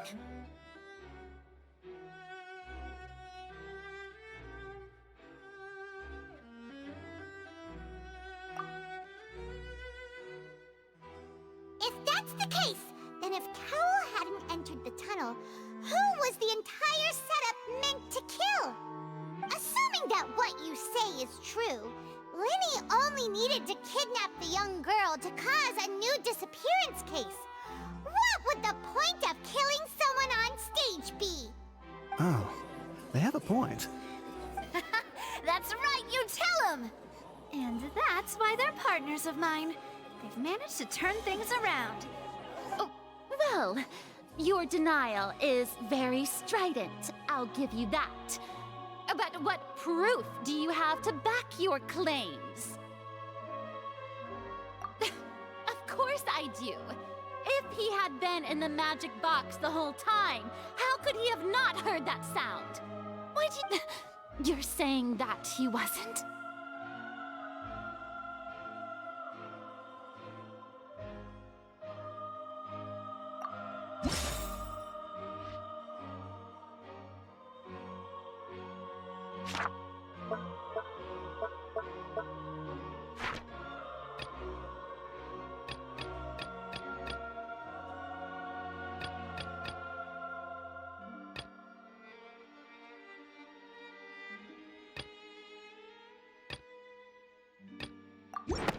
That's right!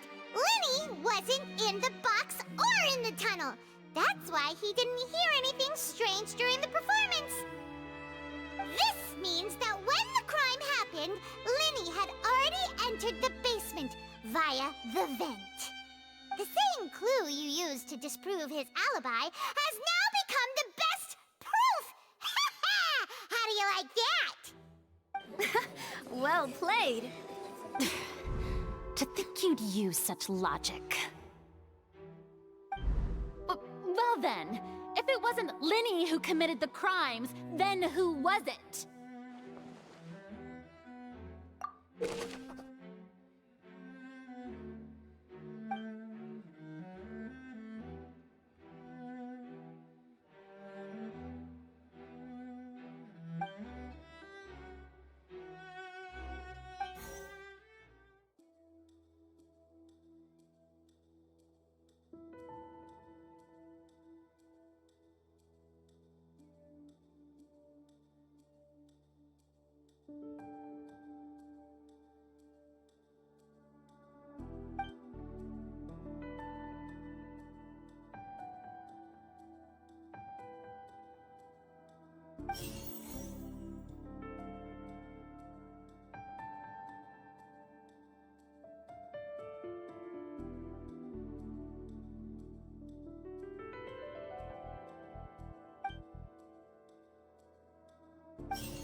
Could there have been a third person involved? Is that really a possibility? The deceased's name is Cowell, Linny's assistant. He would have been able to tamper with the equipment.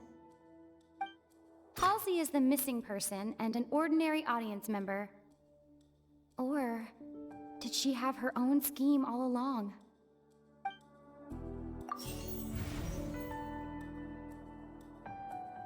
The deceased's name is Cowell, Linny's assistant. Could there have been a third person?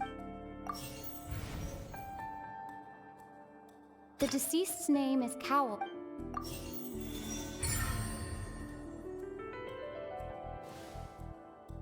Huh? That can't be right. Are you serious? The killer was, in fact, Cowell, the deceased! Oh, is that so? How interesting! Let's hear your reasoning then. What I must do next is recreate the truth.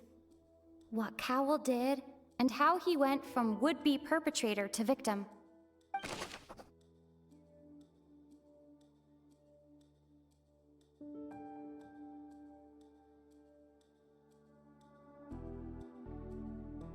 The sound we heard may have come from a clash between... No one entered or left the opera house through its entrances. So, where...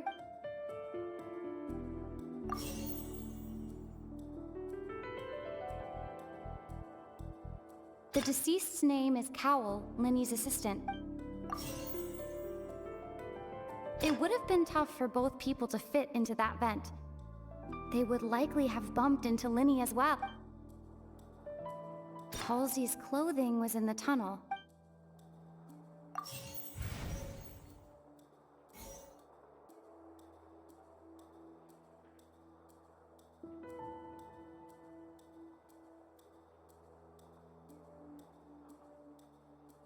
No one entered or left.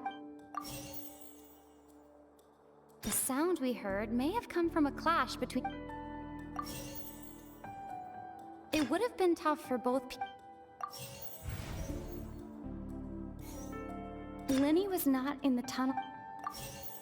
No one entered or left the opera house.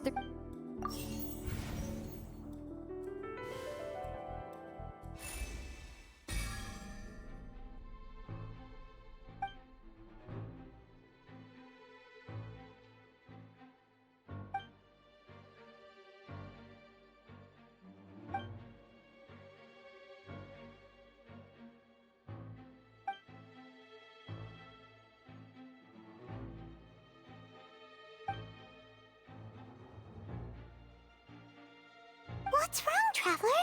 Are you still having trouble figuring things out? I see how it is. So this was all just a bluff. And here I thought you had something to show for it. But it seems you're still far from the truth. Look, since we're at a dead end, why not consider a different track? Just like the trick as it transpired, the end result must have been utterly different from the magician's initial design. If only we knew how Halsey disappeared. Well, that would be nice, but the tunnel only has 3 exits, and none of them seem very likely. And it's not like this is a magic trick where you can just make a real-life person disappear. You know, like you did from that water tank, Lynette.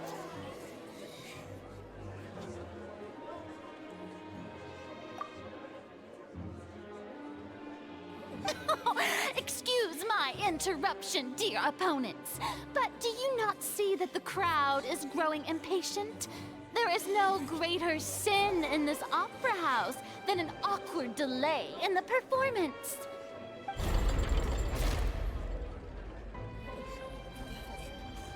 If the defense is unable to make further effective arguments, we will move on to the next stage of the trial. Linny was not in the tunnel at that moment, which gave our criminal ample time. The sound we heard may have come from a clash between them.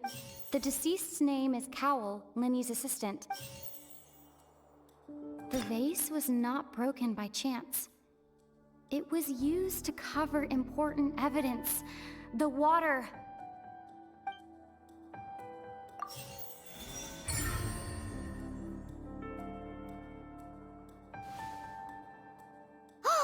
Paimon gets it!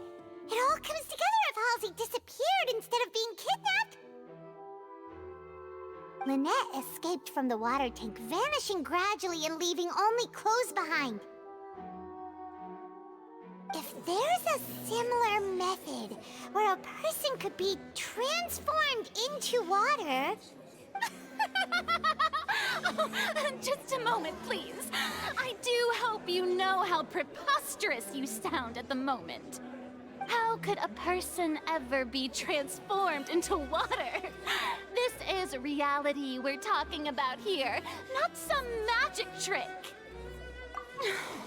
Must we really? I should think that of anyone. Your friend Linny already knows this truth very well.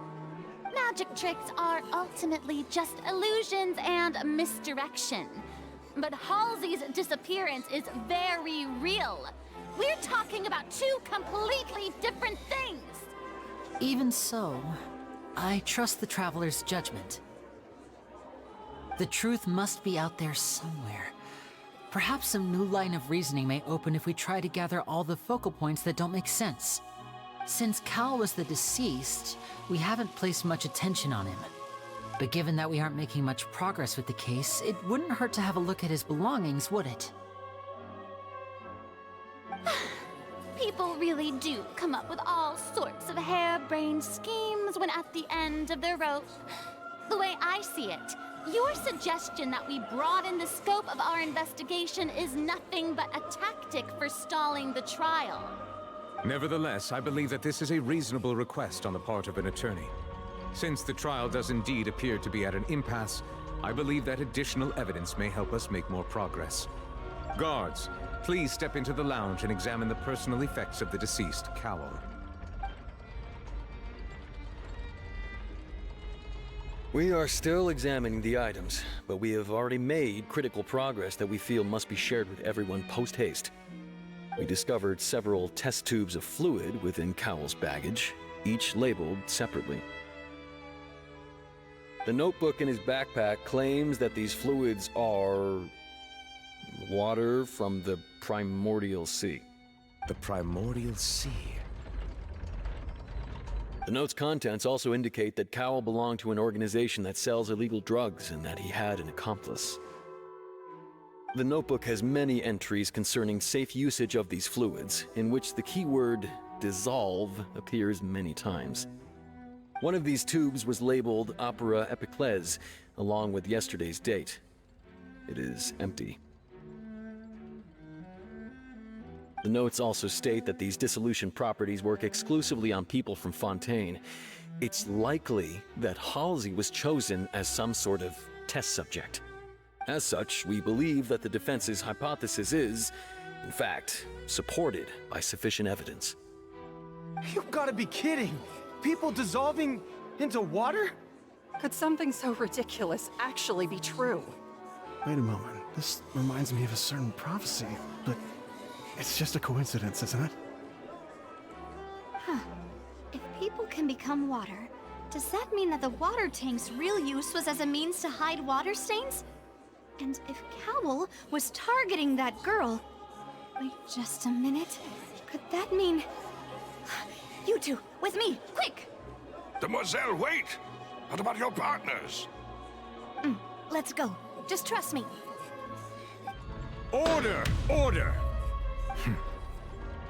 It is undeniable that further examination of the deceased's personal effects has yielded some surprising results, but we cannot yet verify the veracity of these clues.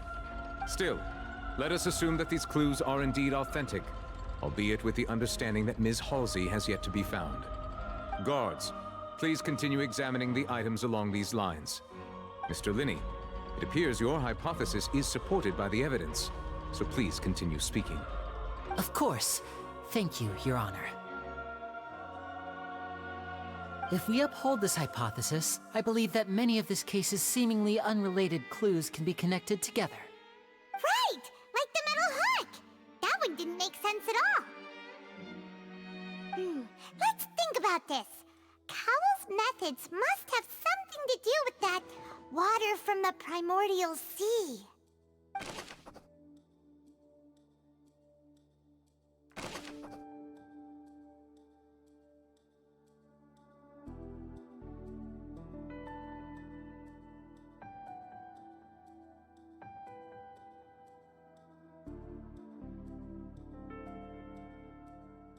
The deceased's name is Cowell, Linny's assistant. The water from the primordial sea should already... Now it seems like the hook rope was not meant for another magic trick. Lynette was in the magic box on stage the entire time. I remember there was something else within the inner layer of that box. The rope that strung the water...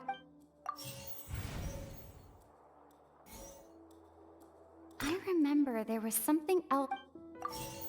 The water from the primordial sea. The water from the primordial sea should already have been prepped before. The water from the primordial sea. I remember there was something.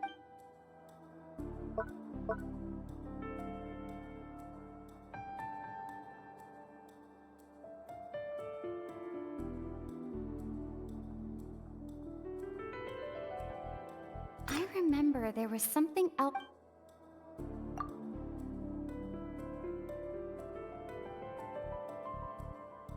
Lynette was in the magic box on... Now it seems like the hook rope was not meant for another magic trick, but was instead... The water from the primordial sea... I remember there was something...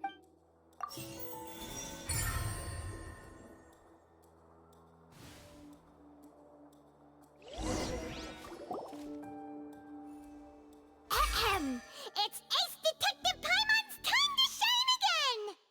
In the original plan, Cowell would tamper with the water tank rope and the number selector securing his target. When the magic box containing Halsey was lowered, the metal hook would retract gradually and pierce the balloon at the top of the box.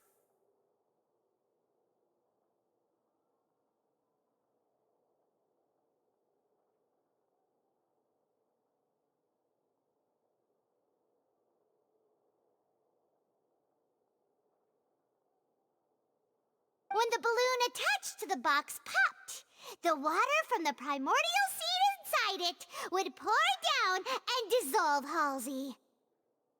Afterward, Cowell would enter the tunnel and break the flower vase to conceal the water inside the tunnel, with the remaining evidence being covered up by the water tank on stage. But he encountered something unexpected in the tunnel, and wound up being fatally hit by the same water tank he meant to use to cover his tracks. Huh. That does make sense. That actually links together a lot of the more confusing pieces of evidence.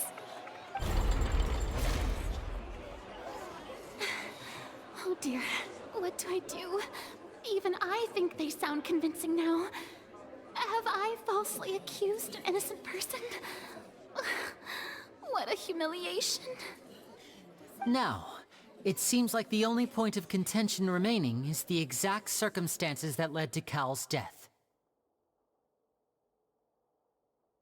His notes mentioned he had an accomplice who could be related to the situation.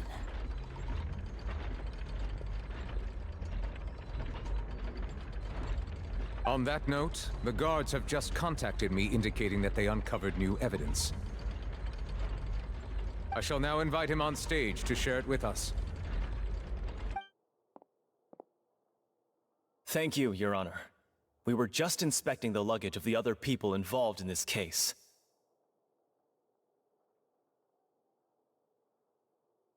And we found an identical sample of the water from the primordial sea among Linny's personal effects.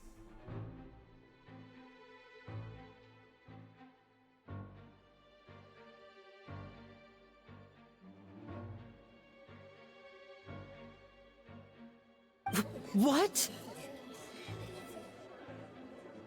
That can't be. Oh, I see. Well, how wonderfully comedic to have your own counterattack only to come back and wound you. Does this not clear all doubt? My dear citizens, my loyal audience, allow me to present my reasoning and bring this performance to a swift close. Linny did not need to take part in the dissolution of the young woman at all. Indeed, he did leave the scene via having made modifications to the props beforehand. His accomplice Cowl then caused Halsey to vanish using the water from the primordial. But upon his return, in cruel avarice, Linny desired sole credit and prepared to do away with his partner in crime. Ultimately, he knocked Cowl out, and the tool meant to cover the crime up also Now, as much as I regret having come to such a viciously straight... Am I right, Mr. Linny? We've used up all the evidence we could. Is this the end of the road?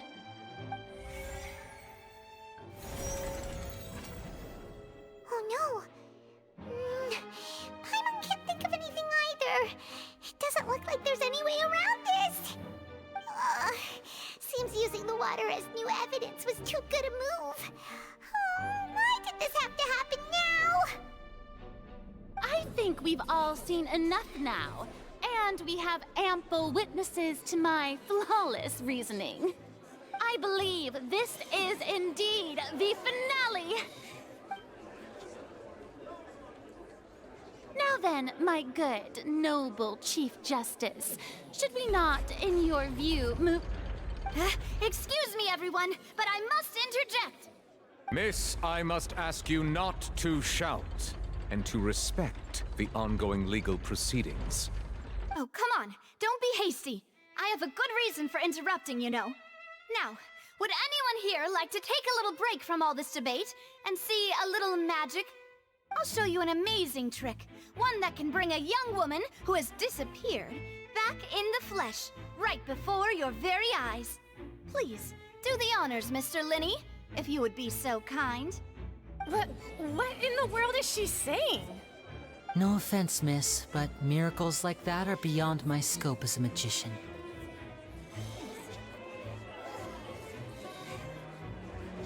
Come on now, don't be silly.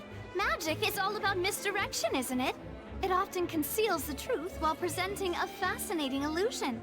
But once everyone believes the illusion, can't magic reveal the truth to them once again?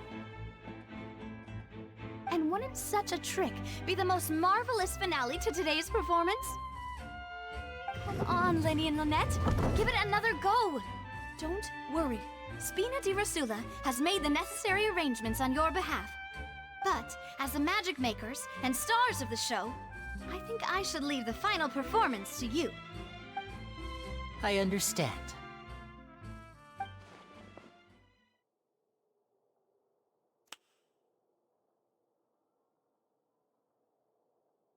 And voila!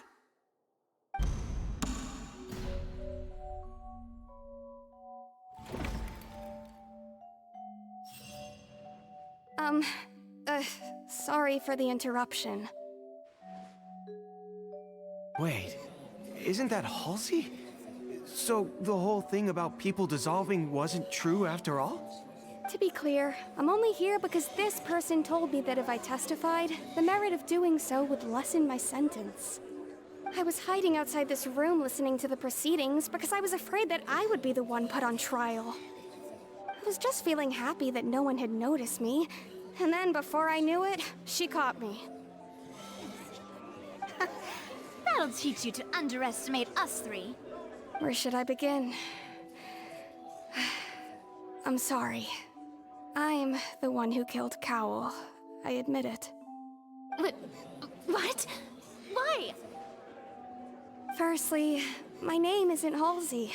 It's Lillian, and I'm originally from Mondstadt. I heard that Linny's show was gonna be a real thriller, but I missed the chance to buy a ticket, so I stole one. That's how I make a living. I steal stuff here and there. And I'd never been caught before. But I was noticed at the harbor a few days ago, and I barely got away. Linny was the one who caught me in the act. Hey, no wonder you look familiar. So you were the thief. Liddy even mentioned that you were pretty skilled. Well, and I thought that would have been the end of it, but then the number selector chose me. He even mentioned the Fortress of Meripede. That's a prison, isn't it? So you can imagine how shocked I was. I thought he was onto me for sure. So I played along with the show while looking for an opening to flee, but then I got water poured on me for no reason, and then someone jumped into the tunnel to nab me. I wasn't going to take that lying down, so I knocked him out and stuffed him into the box. There was nowhere to run from there, though, so I had to change my clothes and hide in a box containing performance costumes. I slipped out after the first guard arrived at the scene and continued hiding inside the opera house. Can a person even hide in there? But I swear I didn't know that the water tank would fall down. Really, I swear it. Had I known that, I wouldn't have put him in the magic box. I may be a thief, but I'm no killer. Well, that makes everything pretty clear now, doesn't it? This time, we need to tell the entire story from Lillian's perspective.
The flower vase was not broken to cover anything up, but was smashed during the struggle between Lillian and Cowell.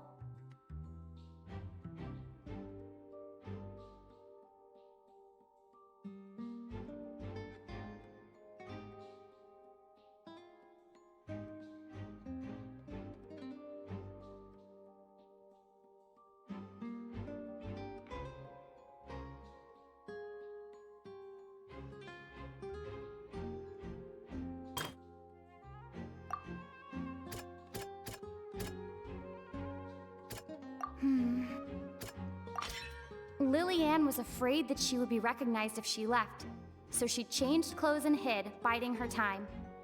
Just what one might expect of an experienced thief.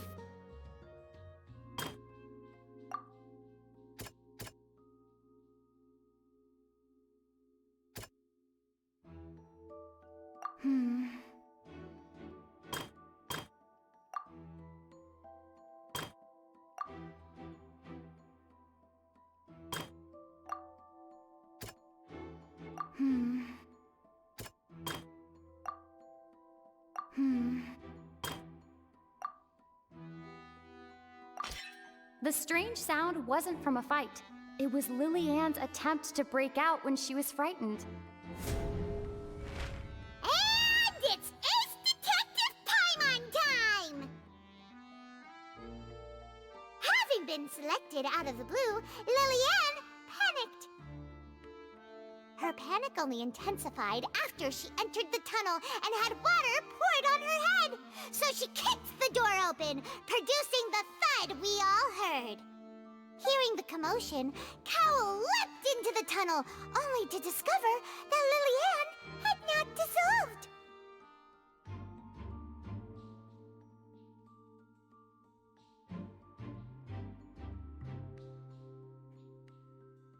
He did not know that Lillian was not from Fontaine, but was a thief who made her way in by stealing a ticket.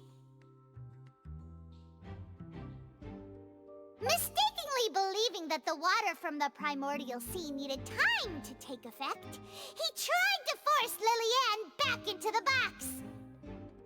The two broke the flower vase during the struggle, but Lillian came out on top, knocking Cowell out and putting him in the box. With no way of escaping, she changed her clothes and hid in the costume trunk until the performance ended.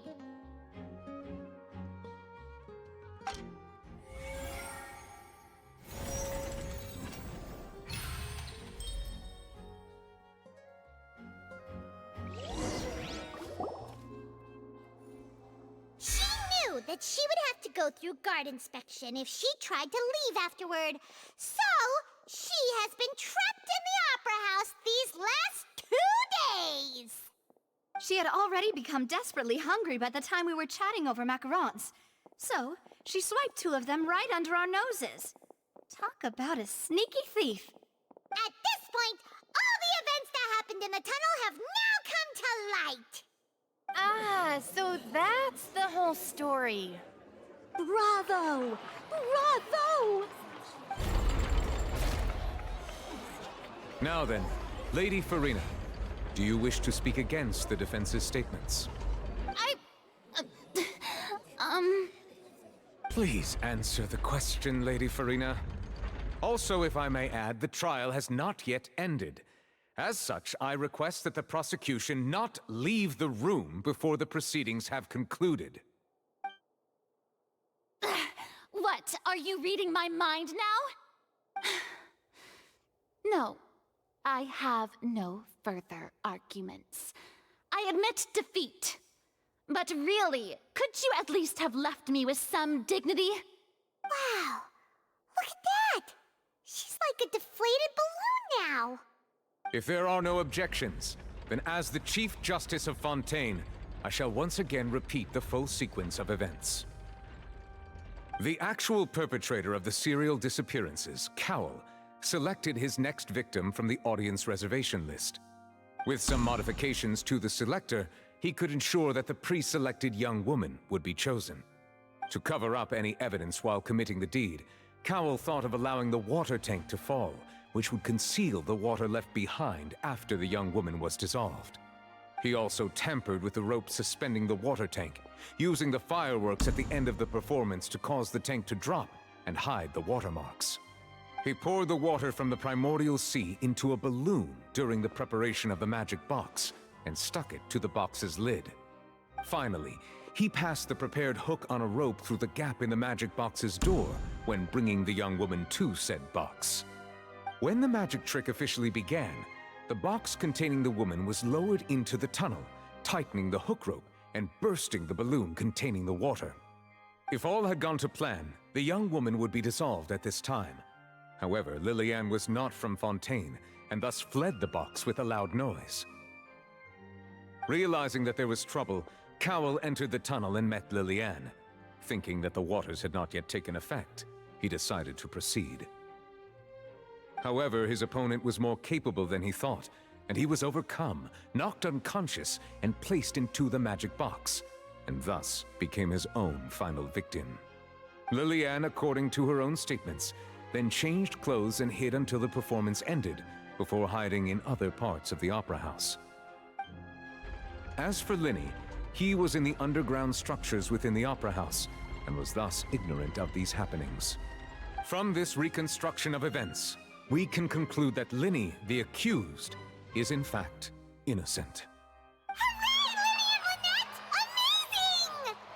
While there is much in Linny and Lillian's conduct that should still be investigated separately, this case at least can be handed over to the Oratrice to make the final decision.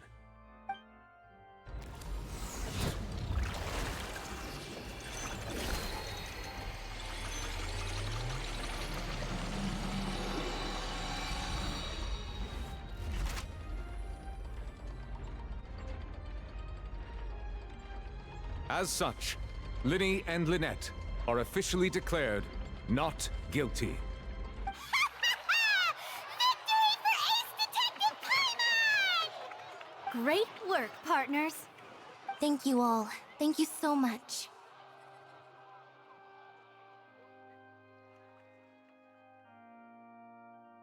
Next, I think we deserve an explanation, Guard Vaughn.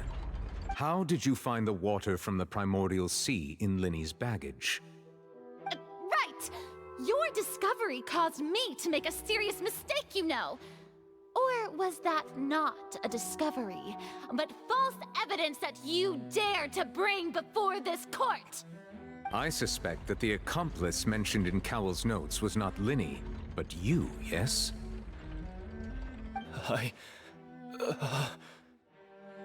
I'm sure you know what you...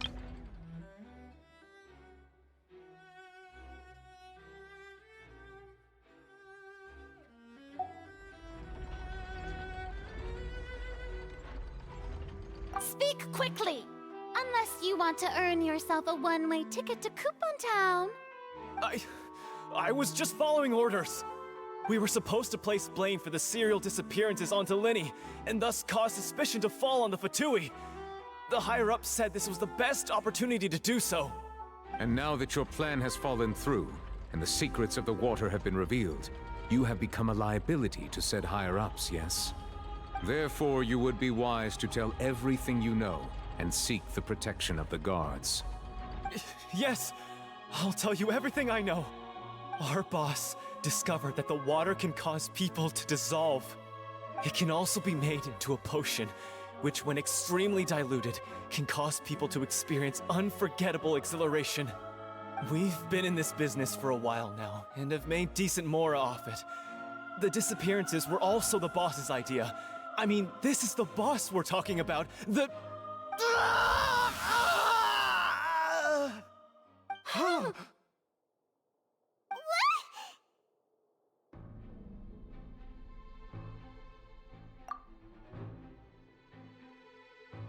And now he can no longer talk. Such ruthlessness. I shouldn't have expected any less of them. An outrageous act. All present, please submit to inspection immediately.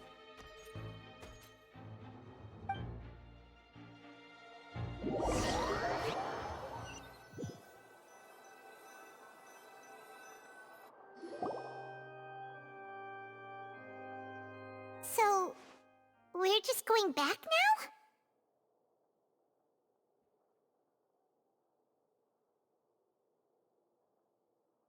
That's true, but... Traveler, Paimon! Please wait. Linny... I know you may not want to speak to me right now. Maybe you don't even want to look at me. But still, let me thank you again for defending me to the end, even after you learned that I'm a member of the Fatui.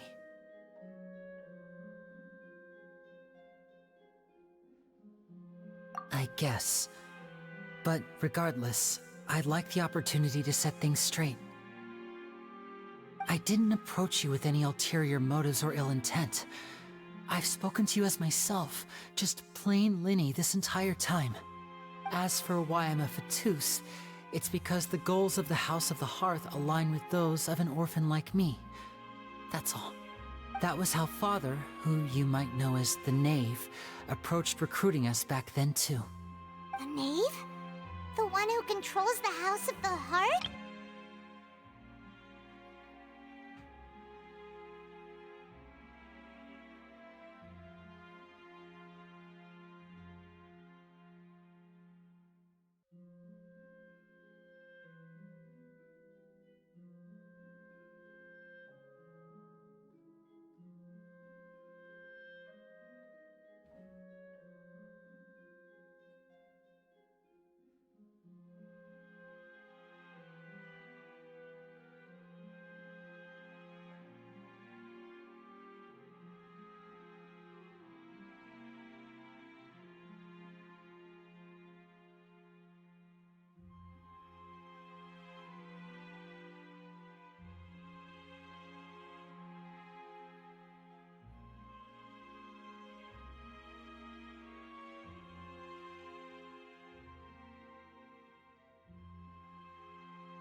That's right. And since we're here, I was wondering, would you mind hearing a story? It's about my past. Back when our parents first died, Lynette and I were left wandering the streets. To survive, I took to surreptitiously observing an older street performer who did magic. It took me several days to figure out how he pulled off his amazing tricks. I took my sister through several streets until we found a crowded corner, and we began to perform magic tricks there. To my surprise, we proved to be pretty popular, and we could at least stop worrying about where our next meal would come from for a time. But I didn't want my sister to remain a street rat together with me forever. Before long, an aristocrat came to me and claimed that he wished to take us in after watching my performances. So you went from orphans to nobility just like that? That was how we felt at first, too. As if fate was on our side and we could say goodbye to those painful days. But I gradually discovered that while we were called foster children, he was really after my talent for magic tricks. He would constantly take me to all sorts of banquets to garner attention, which he would then use to expand his social circles. That doesn't seem too bad either. Better than roaming the streets at any rate. It took a while for me to realize just how dark his heart really was. After one particular performance at a banquet, I discovered that Lynette was not on the same return vehicle as me. I waited a long time after we returned home, but she did not come back. I went to that noble's bedroom and asked him about her whereabouts. The answer he gave me was, she caught the eye of the most eminent person at the banquet, so I sent her over as a gift. I mean, you'll be able to perform your magic regardless of who your assistant is, yes? Oh no. So he was gonna... But wouldn't Fontaine's laws deal with such people? As far as outsiders are concerned, this is a relationship akin to adoption or foster care, and they have their ways of escaping the eye of the law. I managed to ferret out the location of the mansion of that so-called eminent person and hurried through the night. But by the time I leaped over the walls, avoided the guards, and made my way in, all I saw was the moonlit ground covered in blood, and the knave standing there in the darkness. So, she'd already taken care of that guy. That's right. She had rescued my sister before she could come to any harm, and had even discovered several girls hidden in a basement, all of them orphans. Father, I mean, the knave, might have seen something in me, and so she made me an offer. The House of the Hearth welcomes you, for your interests align with ours. Here, none will ever betray you. Indeed, betrayal shall never be permitted here. I was hesitant to trust her. I mean, I had just been betrayed by nobles. But she was also quick to destroy the noble who had taken us in at first, giving us back our freedom. Oh, so that's how the two of you joined the House of the Hearth.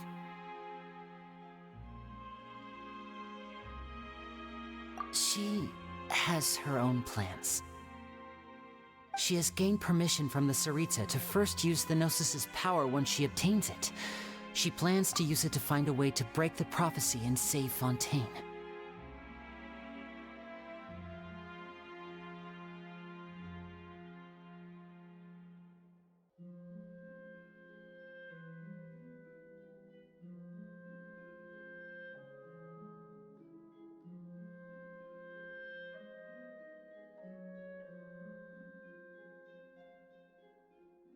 So, she believes in that prophecy too? That's right. The whole House of the Hearth is currently working to combat that crisis.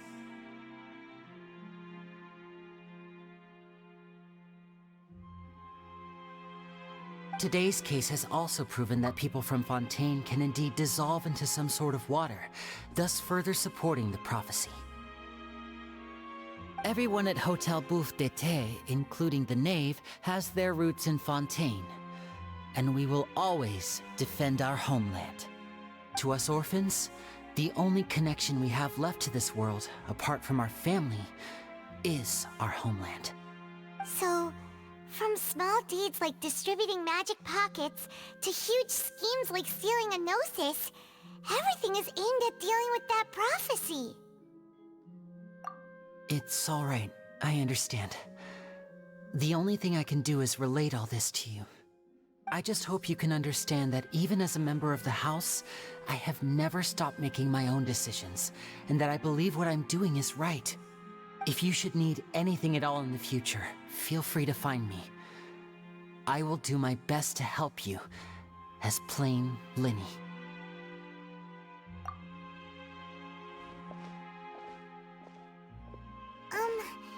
Bye, Linny!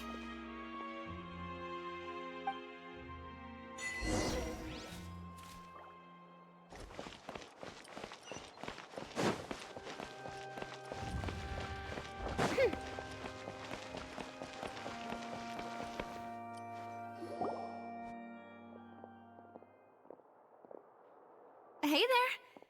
What was with the disappearing act you pulled right as the trial ended? Were you looking for us,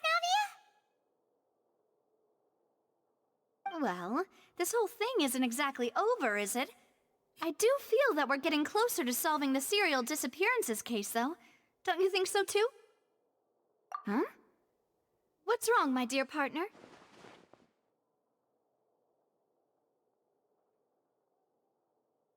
Besides, are you sure we're the ones who can crack a case that's been cold for decades now? And given that there's new evidence from the trial, there should be a trail of breadcrumbs for the Hydro Archon's people to follow now, right? Ah. I see. Well, I won't lie. I'm a little shocked to hear that from you. But I suppose you are just travelers who have only arrived in Fontaine after all. Sorry. I might have been too presumptuous. Don't say that, Navia. Ah, and we were having so much fun investigating with you, too. It was like having new waters flowing into a stagnant mire, causing new hope to spring forth, and the reflection in the murk to become clearer. Well, sorry about that. I'm a bit prone to nostalgia. Don't mind me. Wait, shall we have a farewell meal? You know, to commemorate our time as partners? Huh? Do we really need to get that formal? Well, guess you really did treat us as partners, huh? Well, I'd just like to have a proper ending to every important memory. That way there are no regrets later. Anyway, it would just be a meal, so it shouldn't take up too much of your time. You don't have to twist Paimon's arm. If Boss Navi is treating, count Paimon in! Oh, wonderful. In that case, why don't we return to the court of Fontaine and head to the Hotel de Boer? I believe we'll make it just in time for dinner. All right then, let's have our farewell meal!